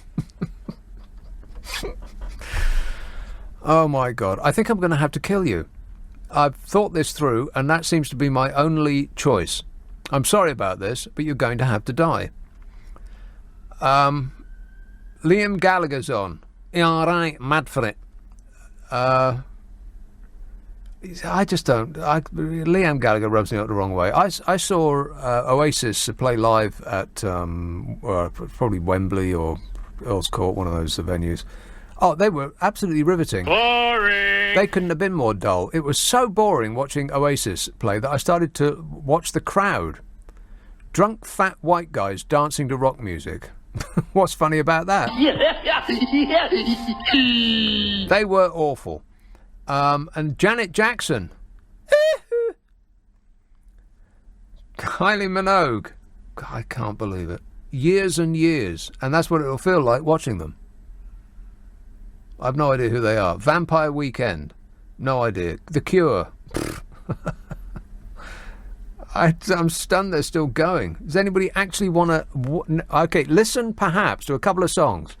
Like the song about cats. Whatever that was. But to watch them? Anybody want to actually see that person dressed like that? I'll take that as a no. Anne-Marie. Anne-Marie who? Anne-Marie. Who's that? I've just looked them up and I don't know. Them? Her. or him. Sexist. Hosier. Hoosier, more like. The Proclaimers. Carrie Underwood. Mavis Staples. Oh, okay. There you go, we got one. The Langer Methodist Church Choir. Singing songs about Jesus. Tom Odell. Is he another guy that sings through his nose? Yeah, he's like George Ezra. Yeah, okay. And Bjorn again. Sheryl Crow. Okay, heard of her. And Lauren Hall. Do you mean Lauren Hill? Oh, yeah, I did mean Lauren Hill. Well, that might be good too. Okay, well, there's maybe 3-4 acts tops. Yeah, I'm going to have to record it all and then delete 90% of it. Or just read a book. It sounds so boring, I might actually read a book. Can you believe that? No. Might be forced. 0345 6060 973. Or scour the internet for some old Joe Walsh videos. Rock and roll! Would be better. Salford. Hello, Justin. Hello, Nick. How are you? I am super. Thanks for asking. Good. First thing up, I really cherish you. Just want you to know that. And I'm going to be good to you. Okay, that's good. I cherish women. I thought that was a very astute linguistic analysis of our dear ginger leader there. I wanted to call up, I phoned up a few months ago, Nick, about our national mental health in the state of Brexitania that is currently gripping the UK. And I think if the country was our auntie, we would be calling a mental health team up. We're staging an intervention. Exactly that, yeah. You'd be phoning someone. And anyone who's in the middle, there's both extremes on either side, but anyone who's in the middle, we all know, all we reasonable people, we all know that something's gone a bit awry and that we're not quite so stable as we have been in the past. And there needs to be some kind of intervention, as you say. Yeah. People need to be corrected. Well, almost, but self-corrected, because we're the only ones that can do it, and our universe exists in our own personal minds, and that's where we need to start with the correction. Wow, you're blowing my mind. Groovy. Good. So, to that end, I've got some tips, Nick. Oh, okay. Some things that I think we can all do. Sounds very much like a listener with material to me. Oh, no. Go ahead. The first one, which I've discovered recently, is that there's a place where there is no Brexit. There is a place where you can go where there is no Brexit, where Brexit doesn't exist. Go on. You ready for it? Yes. When you breathe in, when you inhale, when you take a breath in, yeah, you've done it. Hold that breath. Yes. Don't exhale. Hold it. Mm-hmm. In that second there, where you hold that breath, yes, that's Brexit free. Now exhale. Well, it's Brexit free if you hold your breath long enough that you pass out. Then you're not thinking about Brexit anymore. You can only do it in seconds, Nick. You can only do it in sparse seconds. Literally, you could just grab a second when you can get it. That's enough, isn't it? Just concentrate. Just concentrate on your breathing. Yeah. You got it. That's important to everybody, and that applies to all sides, whether you're Brexit or Remain, whatever side you're on. You all need to chill. Yeah, just remember to breathe. Exactly. That's tip number one. Tip number two, I'll be brief on the others, Nick, 'cause I know you've got people to speak to lined up in rows and rows. The second one can I just say Sorry. not brief enough? But go ahead. Sorry, I'll be as quick as I can. The second one is to meditate every day, and the third one meditate. is to garden. Oh, please. Meditate.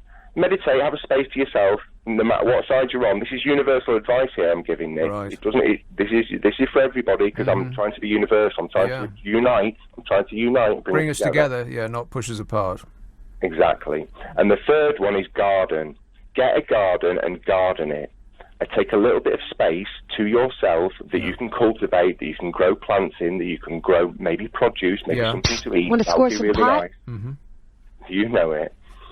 And just have a little space to yourself, and maybe that's enough. Not this great big UK. Well, here was me thinking you were crazy, but that last one is actually right on the money. Gardening is excellent for mental health and stability. I think that is probably true. And the thing about gardening is, if you plant something and watch it grow, it's almost like having a pet. A pet that doesn't poop everywhere and demand feeding every 3 hours, and you've got to go take it a walk and take it to the vets and get it inoculated. It's like a perfect slow-moving pet. You plant something, and eventually it grows, but not straight away. And it takes a love and attention and a little bit of care, and of course talking to it every now and again. Just whisper sweet nothings in its ear. and you'll be amazed at how fast it grows. Thanks a lot, Justin. 0345 6060 973. Text 84850. Email nicka@lbc.co.uk. If you're on Twitter, it's @LBC. This is LBC from Global, leading Britain's conversation with Nick Abbott.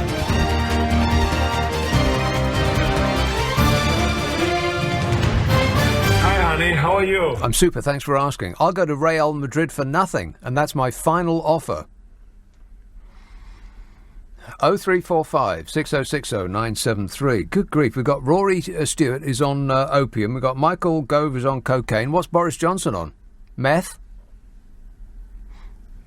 That would explain a lot. Will says, are you and your glamorous assistant at Glasgow this year? No, certainly not. You got way too big, at least a decade ago. No, I went to Glastonbury pretty much every year for 10 years from 1982 onwards. And I stopped the first year it really, really rained a lot. I thought, this isn't fun anymore. You couldn't get out of the main... When I first went to Glasgow in 1982, you could drive all the way in and park in the pyramid stage field and put your tent next to your car. That's how small it was. And that was wonderful. You could just wander anywhere you liked, and you didn't have to queue for anything. And there was plenty enough entertainment to keep you amused for a week, which is pretty much as much, the length of time you used to spend there. Arrive on a Wednesday and leave for late Monday. Is that a week, more or less? But it just got busier and busier and busier, and with everything that went with that. And on that year, that I thought, right, this is it, enough for me. It took about an hour to get out of the pyramid stage field to go to see another band. I think I missed another band trying to get out of one field and into another. I thought, that's it. I'm leaving. The thing with it being wet is that it prevents you from doing the one thing that you really, really want to do at a festival. Sit down. You want to go somewhere and sit down. And, relax. But you can't because everything's wet. It was just not pleasant anymore. So I didn't go. But 40,000, that was fine. Like 40,000 it was in 1982, and that was great. And then it just got steadily... Actually, it didn't get steadily worse. It seemed like all of a sudden it got worse. I can remember that year that the police came in for the very first time. The previous year, which forced the people who run the Glastonbury to bring the police in, the previous year was pretty an unpleasant atmosphere because all of these drug dealers came in from, I've got absolutely no idea, Brixton, I expect, places like that, like the front line. And they... To get from where your tent was down to the main stage, because by that time you had to park away from the centre of it, you had to run the gauntlet of guys who were wearing balaclavas on their faces, well, on their heads, because that's where you wear a balaclava. They were wearing balaclavas on their heads in the middle of the day with a dog, like one of them devil dogs on a lead, and... saying acid, speed, whiz. I mean, if you were in the market for acid, speed and whiz, would you buy it from a guy in a balaclava? No. Of course not. It was a really unpleasant atmosphere. You kind of felt like you might be attacked at any time. You actually were yearning for some sort of security. And so the very next year they brought the police in. And on first sight, people were aghast and tried to eat everything in their bag. But no, they were perfectly nice and pleasant, and it was just a much, much better atmosphere. And then they put the wall up, and they stopped the travellers coming in, and so it got better. But then it just got too big. There's just no doubt about it. It's too big. I think you'll find that that's correct. Affirmative. And when it rains, it just makes everything unpleasant. And but when the sun's out, oh yes. But it's just the blandness of the music these days, and it is indicative of music industry in crisis. I think that it's just the same old people over and over and over again, same tired old faces who all sound a blooming same. The Killers, but I wouldn't be able to pick them out of a lineup. Jane says, I saw George Ezra in Vienna 2 weeks ago. He was fab. I'm going to the Isle of Wight festival. It starts on Thursday with wet, wet, wet. As in... No. Well, just 3 would have done. No for me. Wet, wet, wet. A wet, wet, wet called wet, wet, wet because they come from Glasgow. That's probably right. Acts from Glasgow, they're always going on about the weather because it's always blooming raining. Why does it always rain on me? And wet, wet, wet. And what was it? I'm only happy when it rains. Rock and roll! Jim says, is there possibly a slight age gap between you and your glamorous assistant? Yes. Like about 150 years. P.S. Hearing George Ezra is like being dunked in blandness and then rolled in banality. Also, the Proclaimers were not in Star Wars. What? The Proclaimers were not in Star Wars. Who said they were? I don't get that. Do you get that? I'll take the blame. Yeah, it is your fault. Kay says, Mavis Staples is great. Well, of course, it's Mavis Staples. I know that. And says, I love Bastille's Those Nights. A1 for that song. Try it, Nick, honestly. I will not. You can't make me. Nairn in the Highlands. Hello, Nigel. That's me, yes. Well, we voted to leave. What? We voted to leave the European Union. Who? We are not stupid. Who voted? I voted and my wife voted. Oh, that is the we, right? Okay. Yes. Yeah, my husband and I. And many other people as well voted for that. Who? I want their names. The British people. Oh, them. Yes, and they are not happy with politicians that do not recognise the contribution to the governance of this land. They're not happy. The United Kingdom. Hey, no, not happy. people of Great Britain. Stop whining. The people of Great Britain know perfectly well what is a good idea. They don't need politicians and academics and media people to tell them what to think. Yeah, experts. Yeah. Mm-hmm. Experts and their so-called facts. Yeah, these kind of people, I like to see them doing a real job of work. I used to work for a fellow called Geordie Donald. Geordie Donald came from Aberdeenshire, where the accent is called the Doric accent. We don't all speak like we come from Glasgow. And Geordie says, "Hi, John, hon." Okay. God, you've been waiting like about half an hour to say that. But you're not stupid. At least you proved that.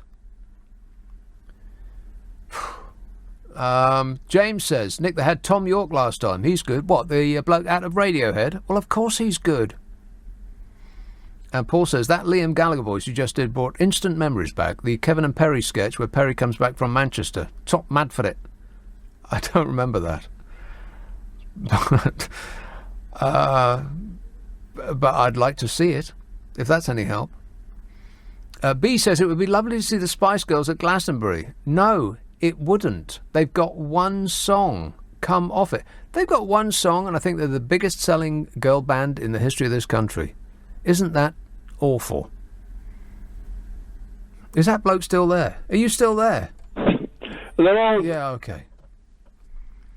Now, you've delighted us enough, Nigel. Please, don't allow us to keep you a moment longer. And furthermore, don't ever call again. All these people who say, but we're not stupid. Yeah, sure. Don't call us stupid, they say. Well, I'll do a deal with you. If you stop saying stupid things, I'll stop thinking of you as stupid. How does that sound? Craig says, Bastille are terrible. listeners are starting to pick fights with each other over what kind of music they like. Craig says, Bastille are terrible, middle-class, insipid, soporific nonsense. Well, I hate the name, if that's any help. It does make it sound as though they would fit that bill. Middle-class, insipid, soporific nonsense. Bastille. I just very much dislike that name. But if I didn't know who Led Zeppelin were, I probably would not... Well, you know what? I would actually like that name. I would wonder why lead is spelled L-E-D. I'd be curious about that. The well-known spelling mistake, Led Zeppelin. Paul in Mansfield says, I'm going to see Metallica a week on Tuesday. Can't wait. Now we're talking. Rock and roll! Metallica. Why isn't Metallica headlining Glastonbury? A little too heavy for him. A little too heavy for all those little darlings at the front with their glow sticks and their stupid blooming flags. Hello, ma'am. That will be written on their flag. Some stupid thing about sausages or whatever it is. Stop bringing flags, people. You're ruining the view for the people behind you. Morons. We're surrounded by morons. 0345 6060 973. You can text 84850. Email nick@lbc.co.uk. And if you're on Twitter, it's @LBC. By the way, I do have a podcast out. And it is 30 minutes of amusement. Do you have 30 minutes? Would you like to be amused? I think you will love it. It's called the Nick Abbott Habit. If you download the Global Player from your app store, then not only is that podcast on there, but so much else besides. All of the stations that we do, you can listen back to shows from all of those stations and many, many podcasts. It'll keep you amused from now until the end of time.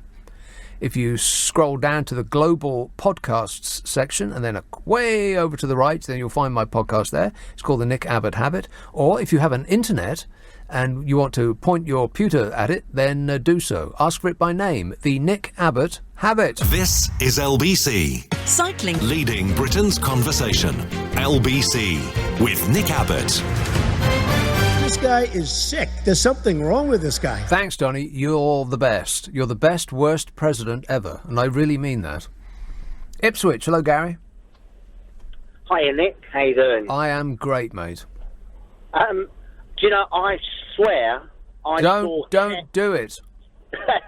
I saw Ken from the Highlands on the telly at the protest during the week. There was a middle-aged elderly guy sort of with a stick with a placard saying God is good or whatever, and he spoke in a Scottish accent. A Scottish burr. Yeah, and it sounded just like Ken. I couldn't believe it. There he was in the middle of it, the thick of it. Right. Who's Ken? Wait, he's the star of your show.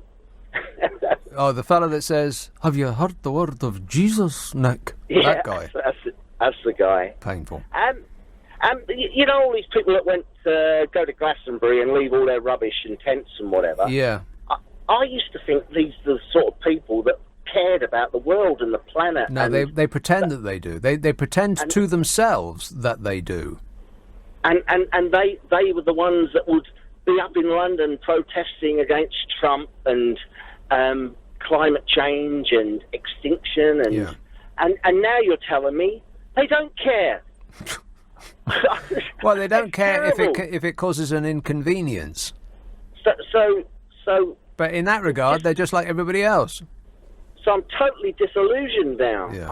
I'm just totally bewildered. Well, I hate to be the one to break it to you, Gary, but nobody cares about anything at all other than themselves and their personal pleasure at this moment. I would have thought you would have talked about the Change UK party, because that would have been fun. If I had the funeral march on my sound effects board, I'd be playing it right now. But I don't, so I'll give them this instead. The Change UK party. When that guy before the break was talking about meditating and levitating and God knows what, Aidan, I thought he was going to say, put your hands out in front, open them up, look into your hands, and express. I thought it was going to be a Brexit-free zone, you know. Just put your hands out in front of you and make a squeezing motion. I will be so great to women. I cherish women. Yeah, just do. What would Donny do? Oh dear. Oh, he'd have a good laugh at all of these people. I tell you. I actually will give you Labour won fair and square on Thursday. Mm-hmm.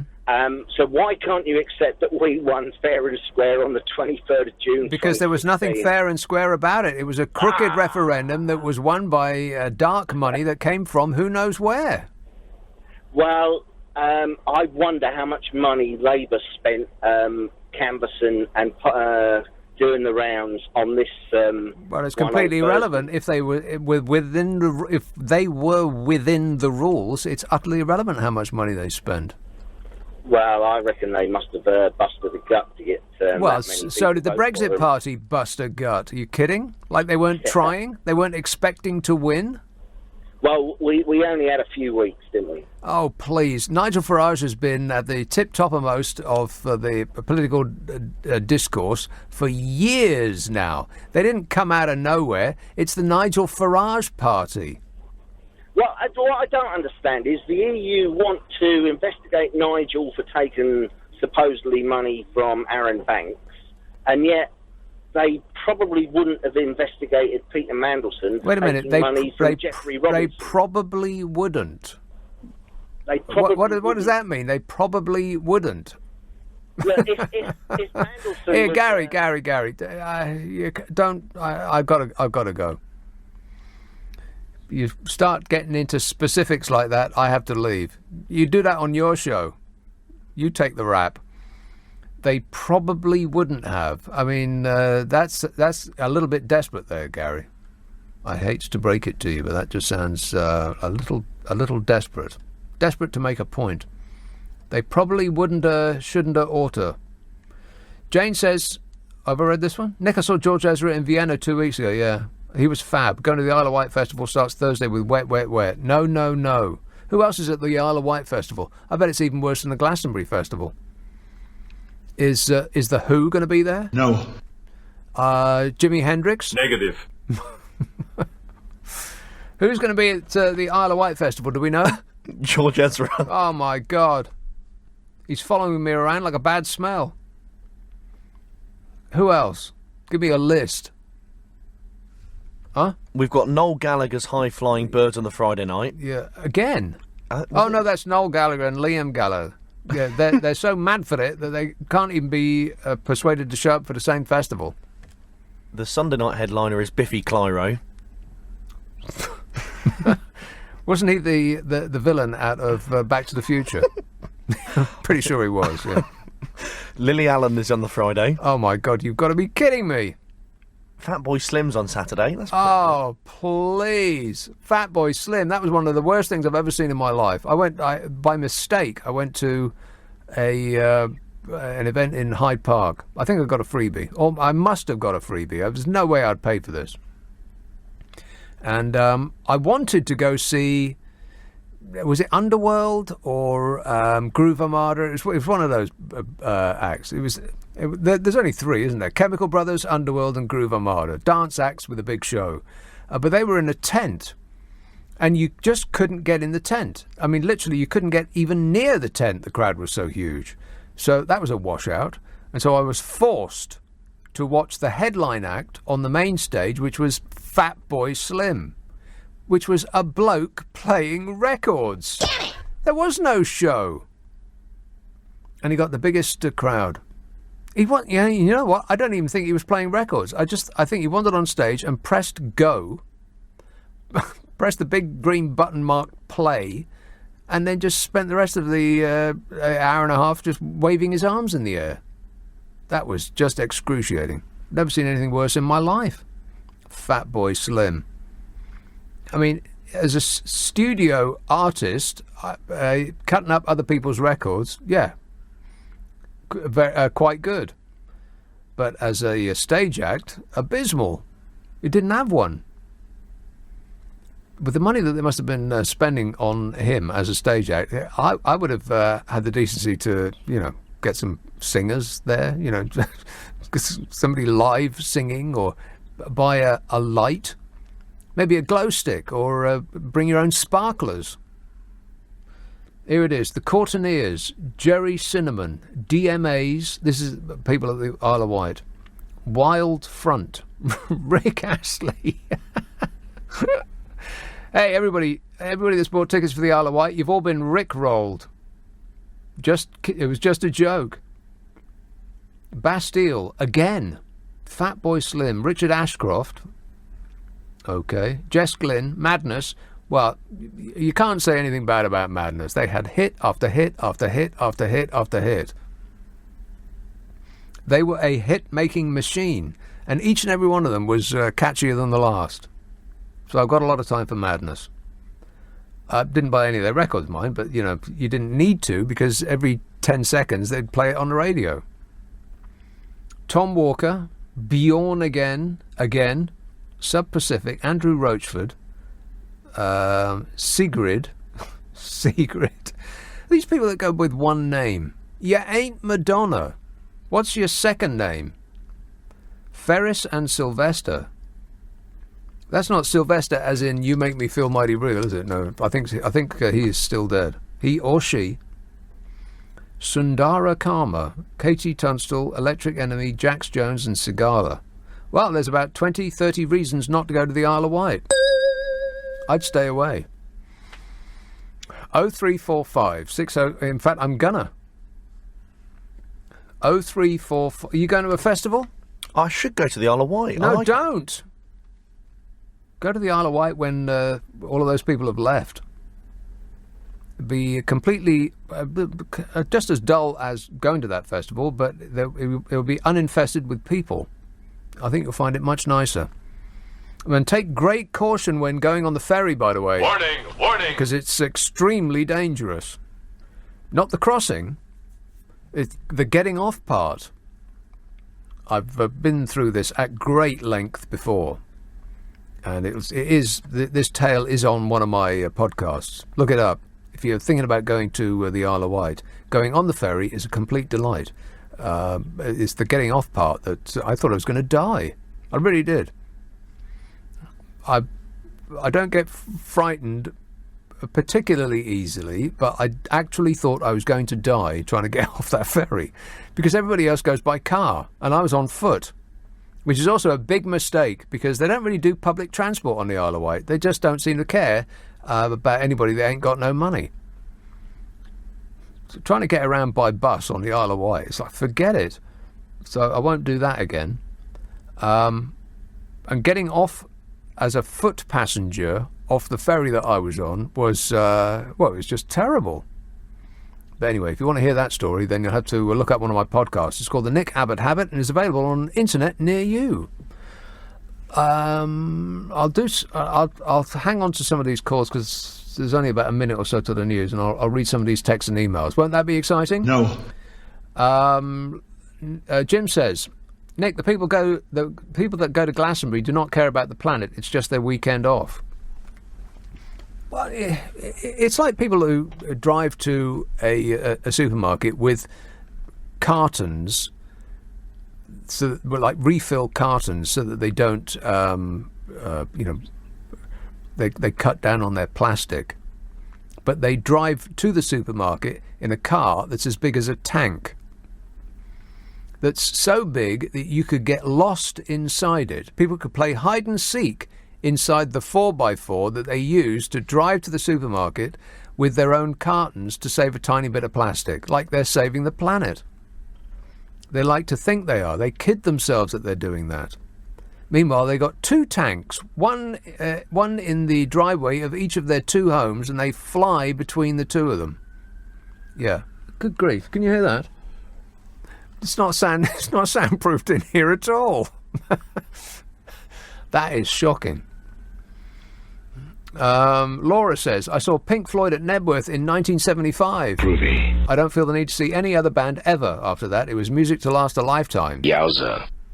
She still ain't come down yet.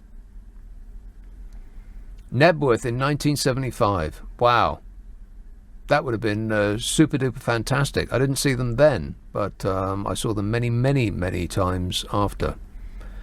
Phil says, didn't you recently go to the Isle of Wight and you were saying you had a great time? Yeah, I had a great time on the Isle of Wight. It's the getting off the ferry to the Isle of Wight that was what's concerned me. No, it was lovely. Very, very nice. It's worth just going on the ferry and then getting off at the other side and then coming back. You know, a little light a trip on a boat.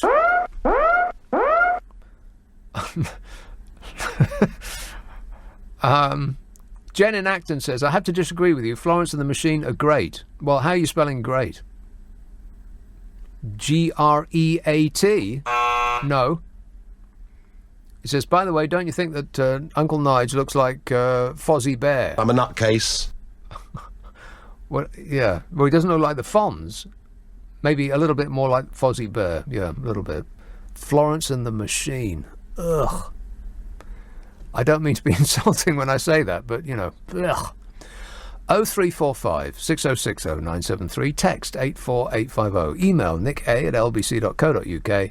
And if you're on Twitter, it's @LBC. The time is 12:30. The news headlines with Andy Ivey. Oscar Wilde. On LBC, call 0345 6060 973. Okie dokie. 0345 6060 973. Here is a call in Carnforth. If I can just dial it up one moment, please. Tapping it. There it is. Hey up, Annie. Hey up, Nick. How you doing? I am great, mate. Good. Yeah, very uninspiring lot at these festivals this year, isn't it? I don't know what's happened to festivals. DULL boring. Very, yeah. The only people I'd cross the road to see at Glastonbury were Mavis Staples and the Proclaimers, but the rest of them... The Proclaimers? Yeah, I do quite like the Proclaimers. When you go up, will you send back? Yeah, they're just good to have on in the car. I like them in the car. They quite tap their foot along in the car. Okay, then. But yeah, no, the rest of them. And that, the one, you know, somebody emailed in and said something about Star Wars. That was about Carrie Underwood, wasn't it? You said it wasn't yeah. Star Wars. Yeah, that's right, yeah. Yeah, no, she's an American country star. Oh, well. Not the kind I like. Country music. Boring!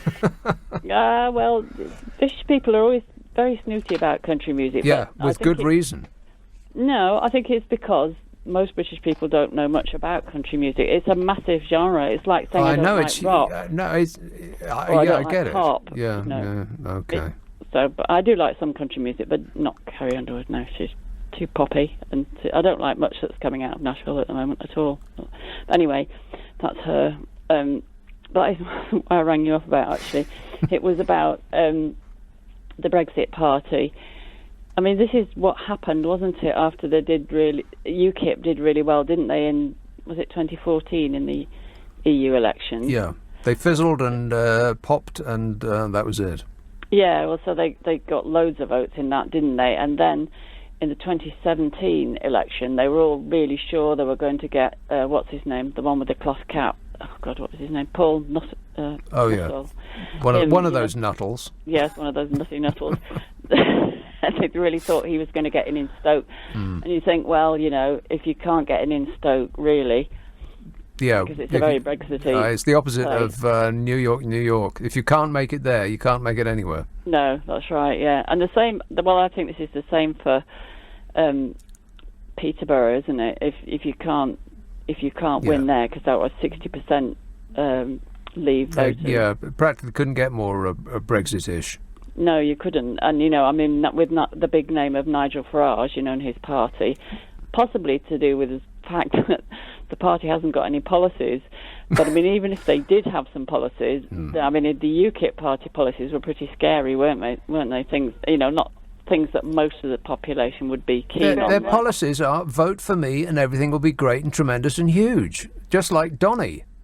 Well, they're just like Donny in lots of ways, because when I was doing some telephone canvassing for Labour in the 2017 one, so I actually looked at the UKIP one just to see what they've got to say, and they wanted to abolish the Climate Change Act.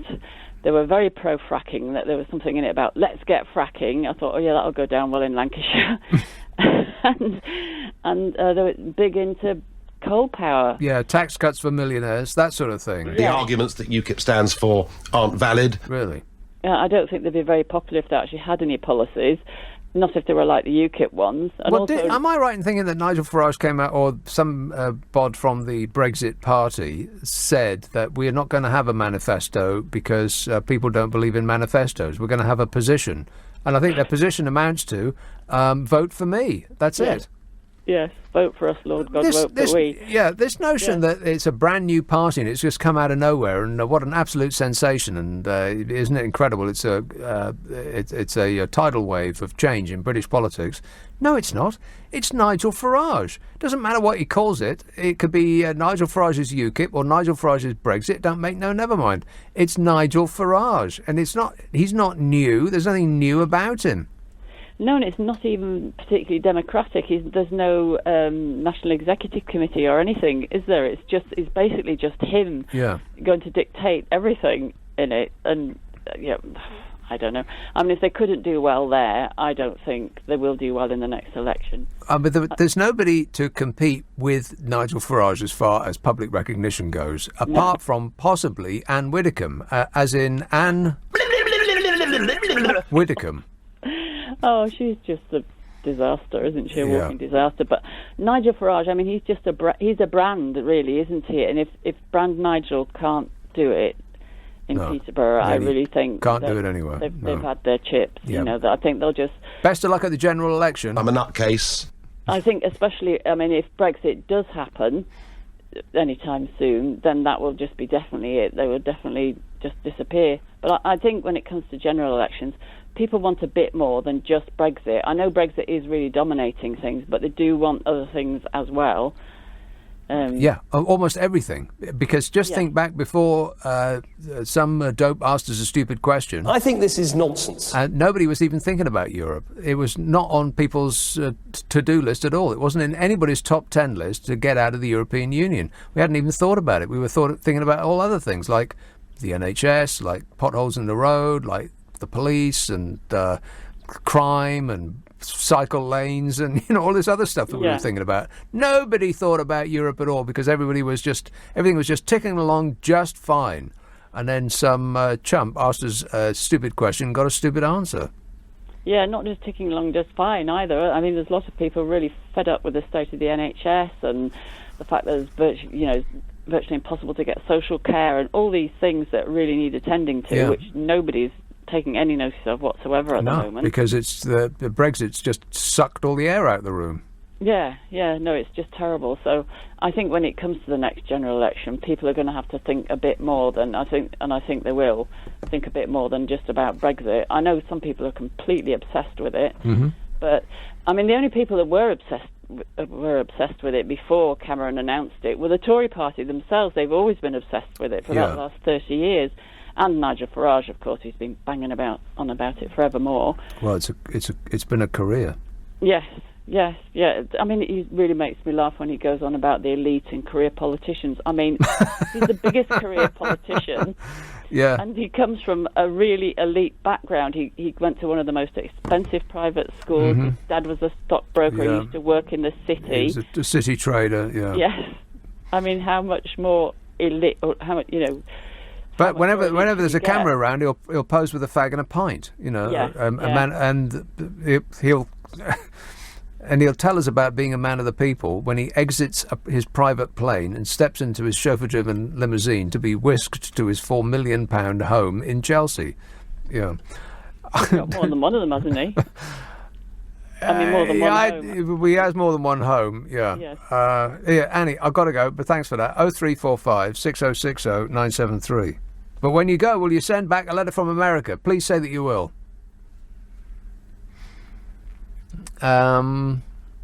This says they ended Glastonbury with the Orbital and Faithless before, and nobody left. Well, I wouldn't have left. No, I'm talking about way back in the day. And it says, P.S. Gil Scott-Heron is a legend and an innovative singer, musician and urban poet. Yeah, I know that. I saw him live in like 1980, I don't know, whenever he was at Glastonbury, 84, 5. I interviewed the fella. I know about Gil Scott-Heron. A leader says, Wouldn't it be great if we had the fabulous Ian Dury? He and the Blockheads would steal any festival stage. They'd steal any stage anywhere, ever. Ian Dury was probably the best frontman I've ever seen in my life. And I've seen probably thousands of bands. His only competition, I'd say, The Who at their peak, when I saw him in, it was the second gig I ever saw in 1970. I know people will call up and say, they weren't at their peak then. Oh, yes, they were. At the Who Put the Boot In tour, they did Charlton, Football Stadium, Celtic Park, which is where I saw him, Celtic. That was absolutely off the scale amazing. And Roger Daltrey doing his rock god frontman routine was incredible. And even the drummer was an amazing stage presence. And I can't say that for any other drummers I think I've ever seen. I mean, there's been good drummers, but no drummer that's like a frontman. There were 3 frontmen in that band. But even they didn't have the magnetism of Ian Dury. He was an astonishing frontman. The only person I'd say that was his possible equal, Alex Harvey. You remember Alex Harvey, the sensational Alex Harvey band? The first band I ever saw, Edinburgh. It was like being chucked in at the deep end. I know I've mentioned this before, but the lights go down and a searchlight starts scanning the stage, which is set up like sort of an American alleyway, or a Glaswegian alleyway, I suppose. And it stops on a part of a brick wall, and Alex Harvey kicks through the wall to make his entrance dressed as Hitler.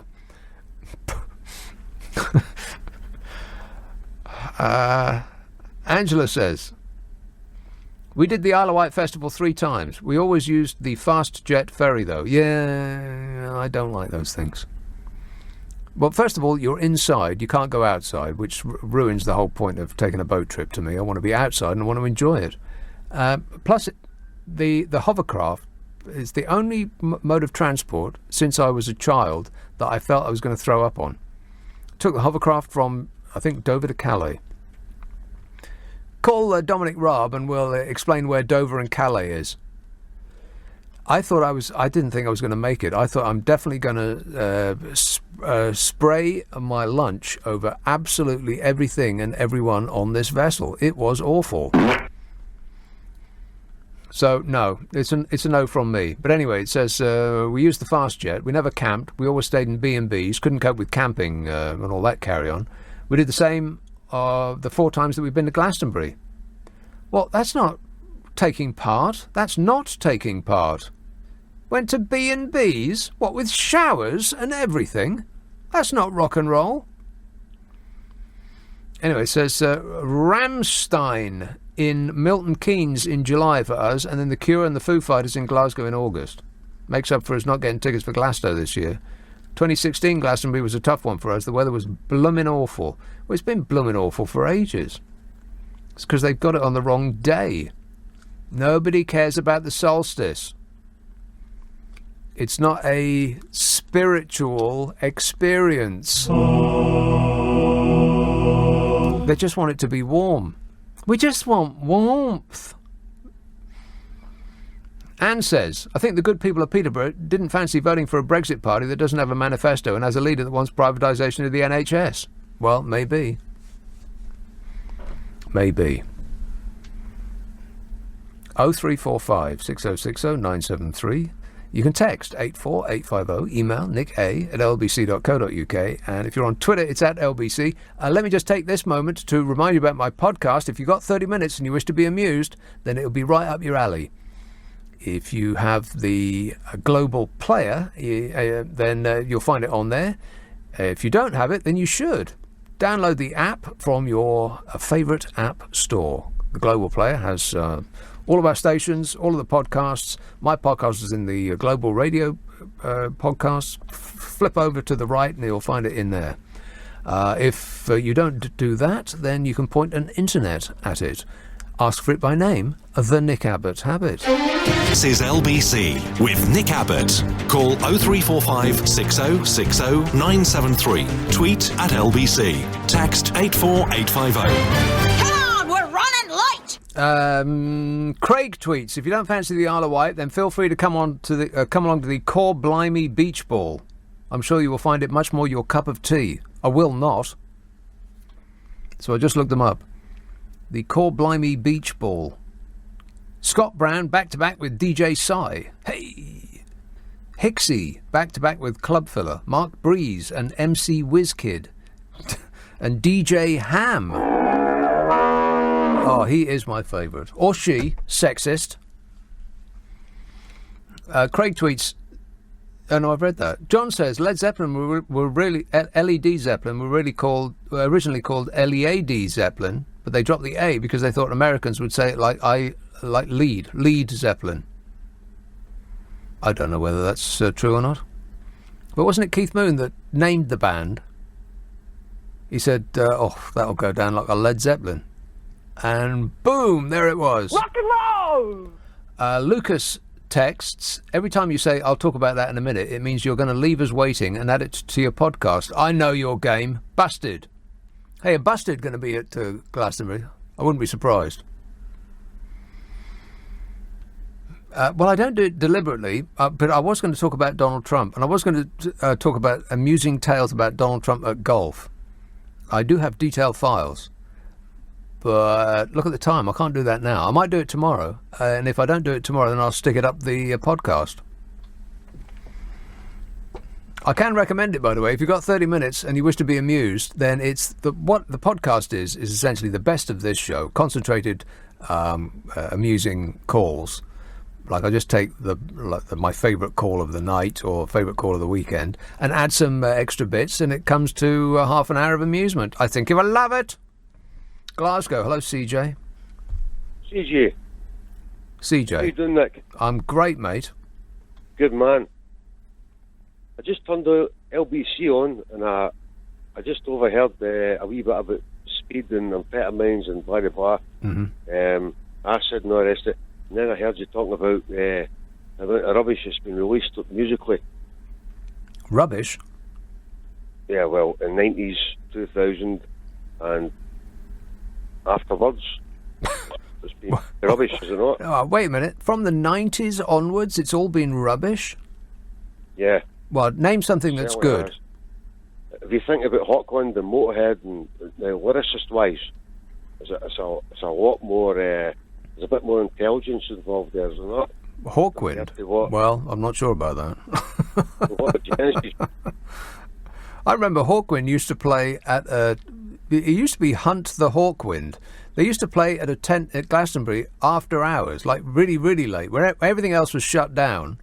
That's right. In the early days, everything was closed at 11, I think, because people locals would complain about the noise. Stop whining. Yeah, And Hawkwind would ramp it up at about sort of 1 o'clock in the morning, and it would be like word of mouth. Oh, they're playing! Come on, everybody, get your gear together and come over here. Doctor and the Medics did that one night, I remember. Anybody remember that? Just me. Doctor and the Medics. Yeah. Did you get that? You did? Okay, well done. He was expressing himself in plain, in the plain way that Glaswegians talk to each other. See you. 0345 6060 973. We dumped it. We had to. We run a delay here, so nothing untoward can reach the air, because otherwise Edinburghians would have been sore upset, especially people in Morningside. Sandra says, "Did you ever see Cockney Rebel live?" Yes, I did. From memory, I think they were being supported by the Tourists, which were Annie Lennox and what's his name? And they were terrible. They became a major force in popular music, but as the tourists, they were really bad. Steve Arley, he was good, no doubt about it. Julian says, I only go to my local halls to see bands as the huge venues are a pain to get to. Wishbone Ash at Burgess Hill. Martler's Hall about 5 years ago was astounding. Wishbone Ash. Wow. Still going, eh?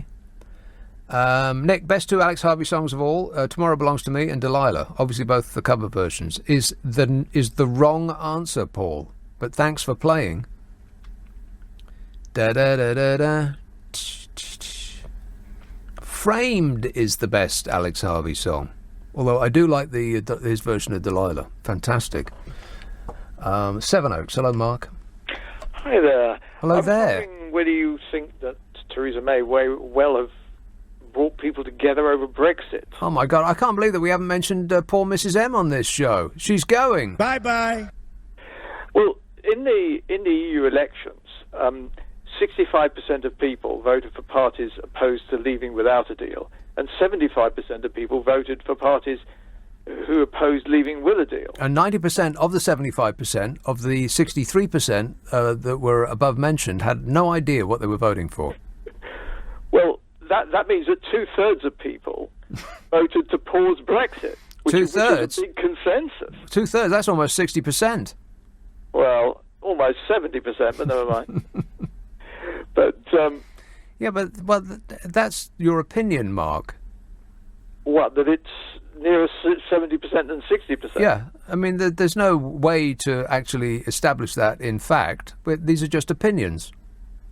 Well, as I said, the opinions of a lot of people seem to be for pausing Brexit, which is interesting. Well, I don't know. That's stretching the definition. That is stretching the definition of the word interesting. Well, the Leavers in 2017 said that 80% of people supported implementing Brexit, and by the same logic, 2/3 of people support pausing Brexit now. Yeah, almost 60%, like I've said. And these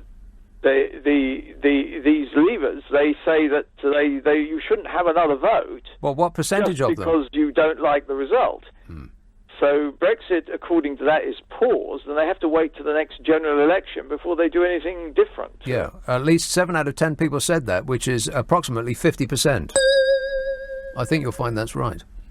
Anyway, but I mean, Theresa May has been looking for a consensus from the very beginning, and she also favoured Remain. But because she's honest and because she was trying to promote democracy, she couldn't actually encourage that particular consensus. She had to leave it to the European Research Group to arrange that by delaying Brexit so that this election would happen. I bet she wants to put on her comfortable shoes and run through fields of wheat, just throwing her arms in the air like she just don't care. The weight has been lifted off you, Mrs M. How did the job suit you, by the way? Oh, fabulous. That's what I thought. Well, she's really I think she's been quite scientific in the way that she's been trying to hunt for a consensus. Well, I hate to break the news to you, Mark, but there is no such thing as science. Hello? That shut you up, didn't it? I knew something would eventually. And I mean that in the nicest possible way. Okay, thanks a lot, Mark. You've given us a lot of numbers to think about. Very, very interesting, that whole statistical issue. Boring! Poor Mrs. M. We barely mentioned her at all on this show. And this was her final day. How was being Prime Minister? Honestly. Dreadful. Yeah, I thought that. Now she can go back to being shouted at by her constituents. It must be. What a relief. Kicked off her clown shoes and put her feet up. You deserve it, Mrs. M. Everything that you've been through. Now, whatever happens between now and 10 o'clock this evening, we'll chew it up and spit it out then, eh? I have no idea what it might be, but we'll find out when it gets here. If you stick around, I think you'll find that Steve Allen will set you straight at 5 o'clock. But right now, it's Matt Stadler. Nick, have you got your finger on the scream button, please? Yes, I can touch it from here. Did I hear you say... And the screen as well. Did I hear you say, or claim, as I was returning from Salisbury a few hours ago, that Michael Gove could just be it? Press the screen button, quick. Could be it. Could be it, were your words. It? Yes, as in the Prime Minister, or the answer to the world's problems. Scream, press scream. It? Scream? Did you also say that Mrs M will be remembered, or may be remembered, more kindly by historians than she's being treated by our current newspaper?